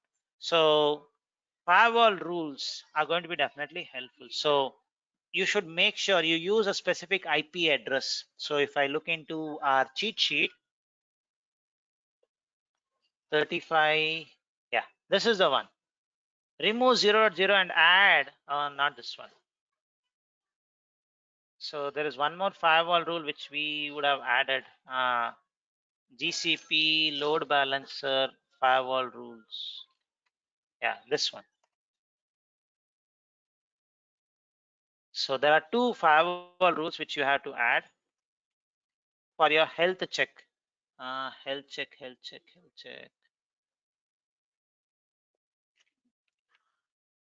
This one. Health check. When you're doing a load balancer, I guess we did this if I'm not wrong. So you need to add these two firewall rules so that the health check probe can be done. Either put 0.0.0, which is not a good one, or do this. So let me add this in the cheat sheet, folks, and in the implementation documentation also.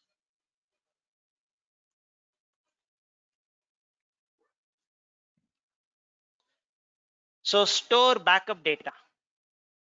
Backup data. Good, Anil B.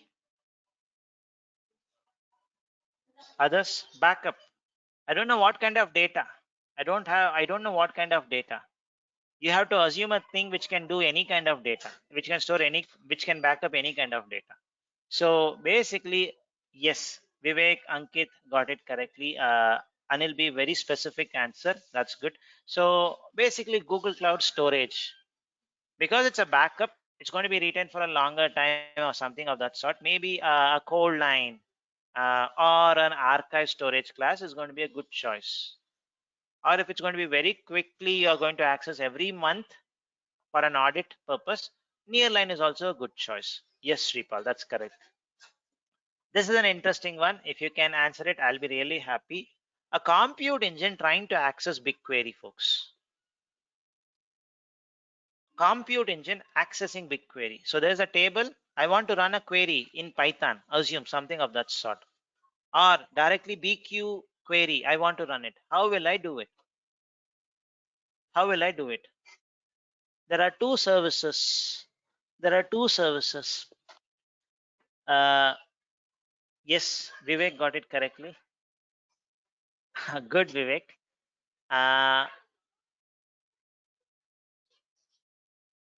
Anil be coming very close. Ankit, that's correct. So basically, there are two options, folks. You have created a virtual machine. Now, you need to access BigQuery. So what will you do basically is you're going to have access scope. Depending on whether you're going to use a default service account, you're going to use access scope. So if I just go back here, create a virtual machine. Oh, I have not deleted my virtual machine. Okay, that's okay. So when I create a virtual machine with my default compute engine service account, so yes, not here. So if I go here, default service account, the access scope for BigQuery is going to be disabled. So you have to turn on your API. This is the one. Either one, this option, or use totally a custom service account. Do all your access control via your IAM role. That is something which you do. Once you do this, I can add up to this what Anil was mentioning about, where you can also have turned on now access part. You have resolved it. Now it's going to be the network part. You can turn on basically private Google access. On top of this, you can also add this so that you are able to connect it. Now, if I assume I'm able to connect it, but some access issues there, you can figure it out with this part. So you can figure it out with this part. So we'll stop it here. Or if you're okay, we can finish this part and we can have the real case study next week, folks. So I need 5 minutes. If you're okay, we can finish this part. Or if you're okay, yeah, good.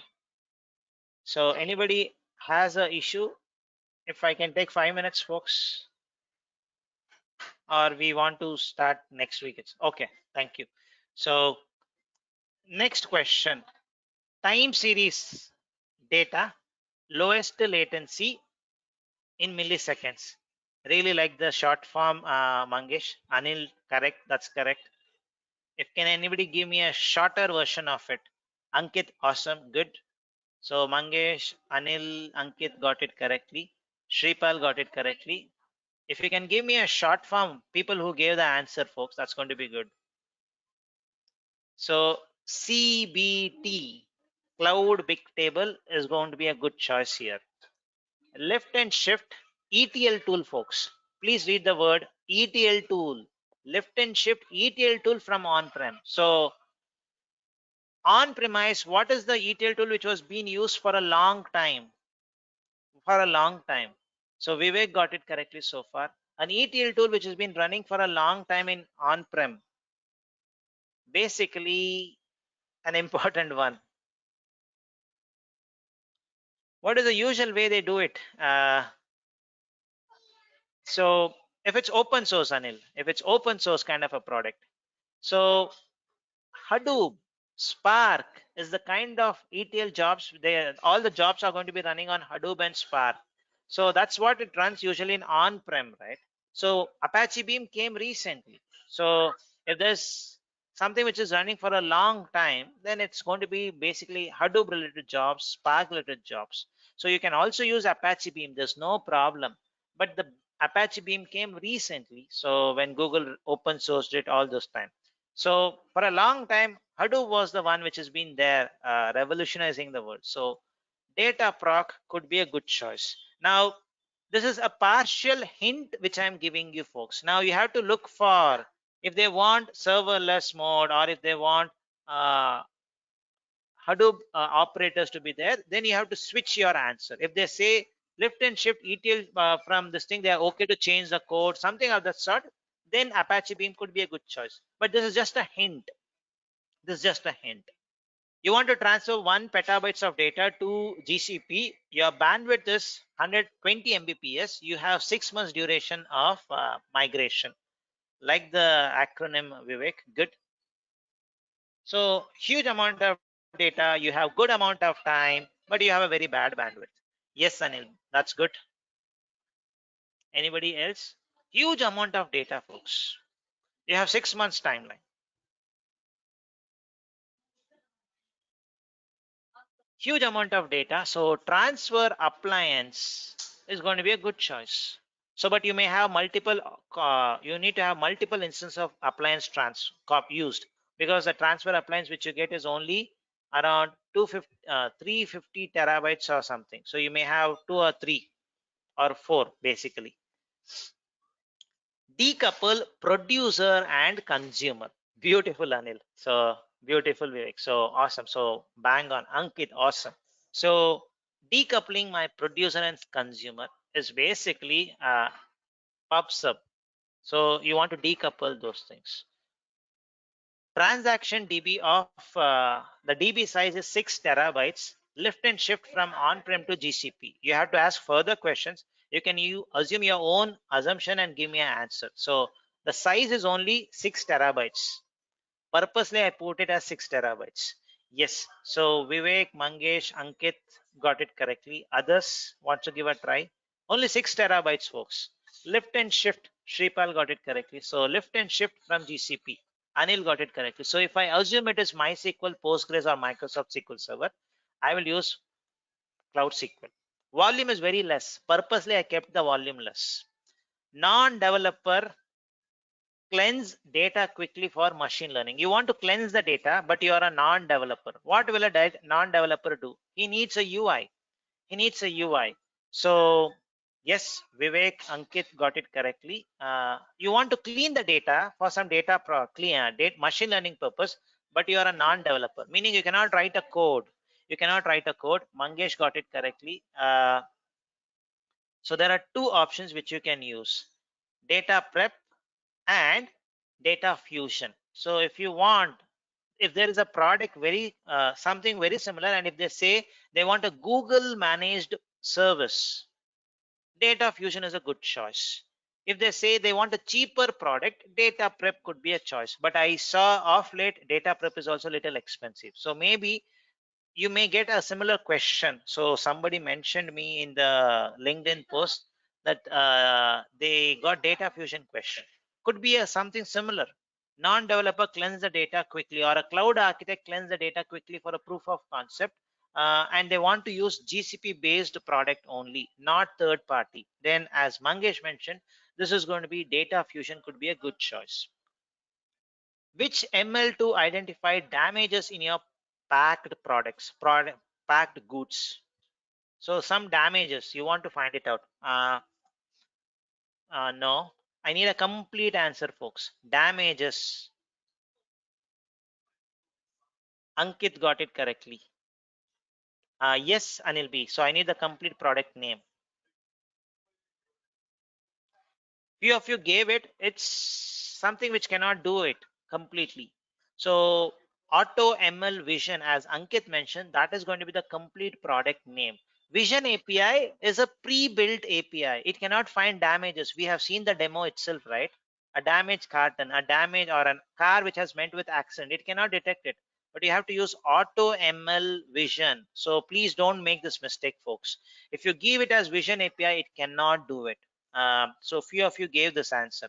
So auto ML is the most important thing. So auto ML vision. So system for analytics don't want to pay per query. This is one of the coolest question I would say. You want to do analytics, but you're not ready to pay per query cost. What will you use? You want to do analytics. Each query I'm not ready to pay a cost.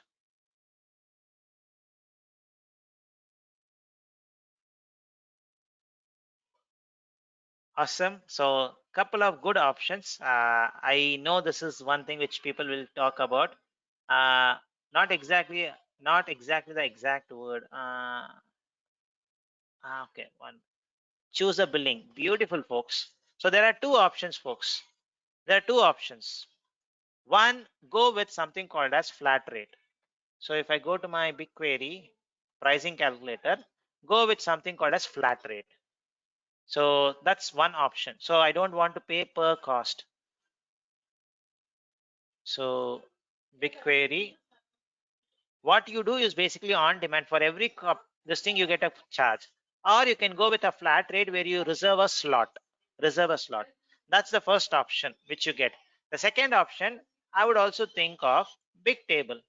So I can think of Bigtable also. So because it's for analytics, I get because there could be a follow-up question or maybe a tiebreaker saying that it has to be serverless or it should be cheaper or something. Then I will go with BigQuery with flat rate, or I will just go with Bigtable. So that's it. Application is having latency issues. How will you fix it? Awesome, Anil. Latency issues. I'm having latency issues. It is low. How will I fix it? Yes, Ankit, that's correct.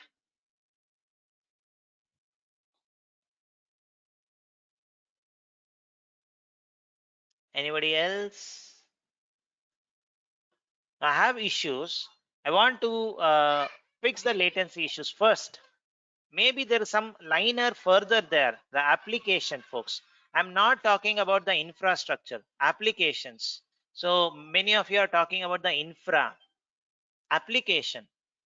So first check your application, then come to your infrastructure. So if it's something to do with the application, basically trace is going to help you out. So the latency issues, then you figure it out because the application is very running on a very slower system. You upgrade your infra directly. Don't go to your MIG or app engine. Okay, just it's on the application, web application. So that's something which I wanted to share today. Thanks for giving me 10 minutes. So what we will do is next week we are going to discuss these 4 case studies. Maybe maximum 2 is way we can cover it in 2 days. 2 more classes we should be able to finish it up, folks. This is the only thing which is pending. So expect few recording videos I'm going to send out via email, which I have to yet to record. One on endpoint, cloud endpoint, Apigee, Anthos, and Istio. So these recordings I'm going to upload it and send it. It's going to be in your same playlist. So, and if you want to come prepared for the next week, I would strongly suggest you to go to Google Cloud, this page. Spend some time on these case studies. Find out a mapping. So these are the 4 case studies which is going to come in the exam. 2 may come, all 4 may come. 2 questions can come, 20 questions can come, 30 questions can come. So never, we don't know. I got 10 questions. So better prepare for all the case studies. So we are going to do a demystification of this. So if you can look into this before the class, it's going to be awesome. It's going to be awesome. And remember, we are the very few people who are going to demystify it, because this is brand new stuffs. So take privilege and look into the demystification, and let's explore this in next Saturday's class. Okay, let me stop it here. If you, thanks a lot for giving me 10 more minutes. Really appreciate it. So we'll stop it. Next week we'll resume back, folks. Apigee, yeah, I'll include that. API gateway, there's a slight comparison which people do. So I'll also do API gateway. So I was also thinking of doing it. Thanks for reminding me, Vivek. So I'll do that also. So we'll stop the recording now, folks. So maximum 4 classes is what we should be all good. Yeah, so VMware also. Yeah, I'll make a note, otherwise I'll forget it. So basically VMware API gateway, Anthos, Istio,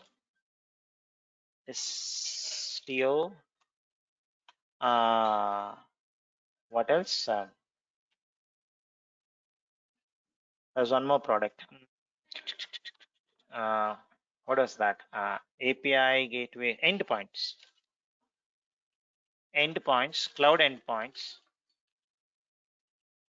Apigee. So I'll try to create some content on this, share it with you. Yeah.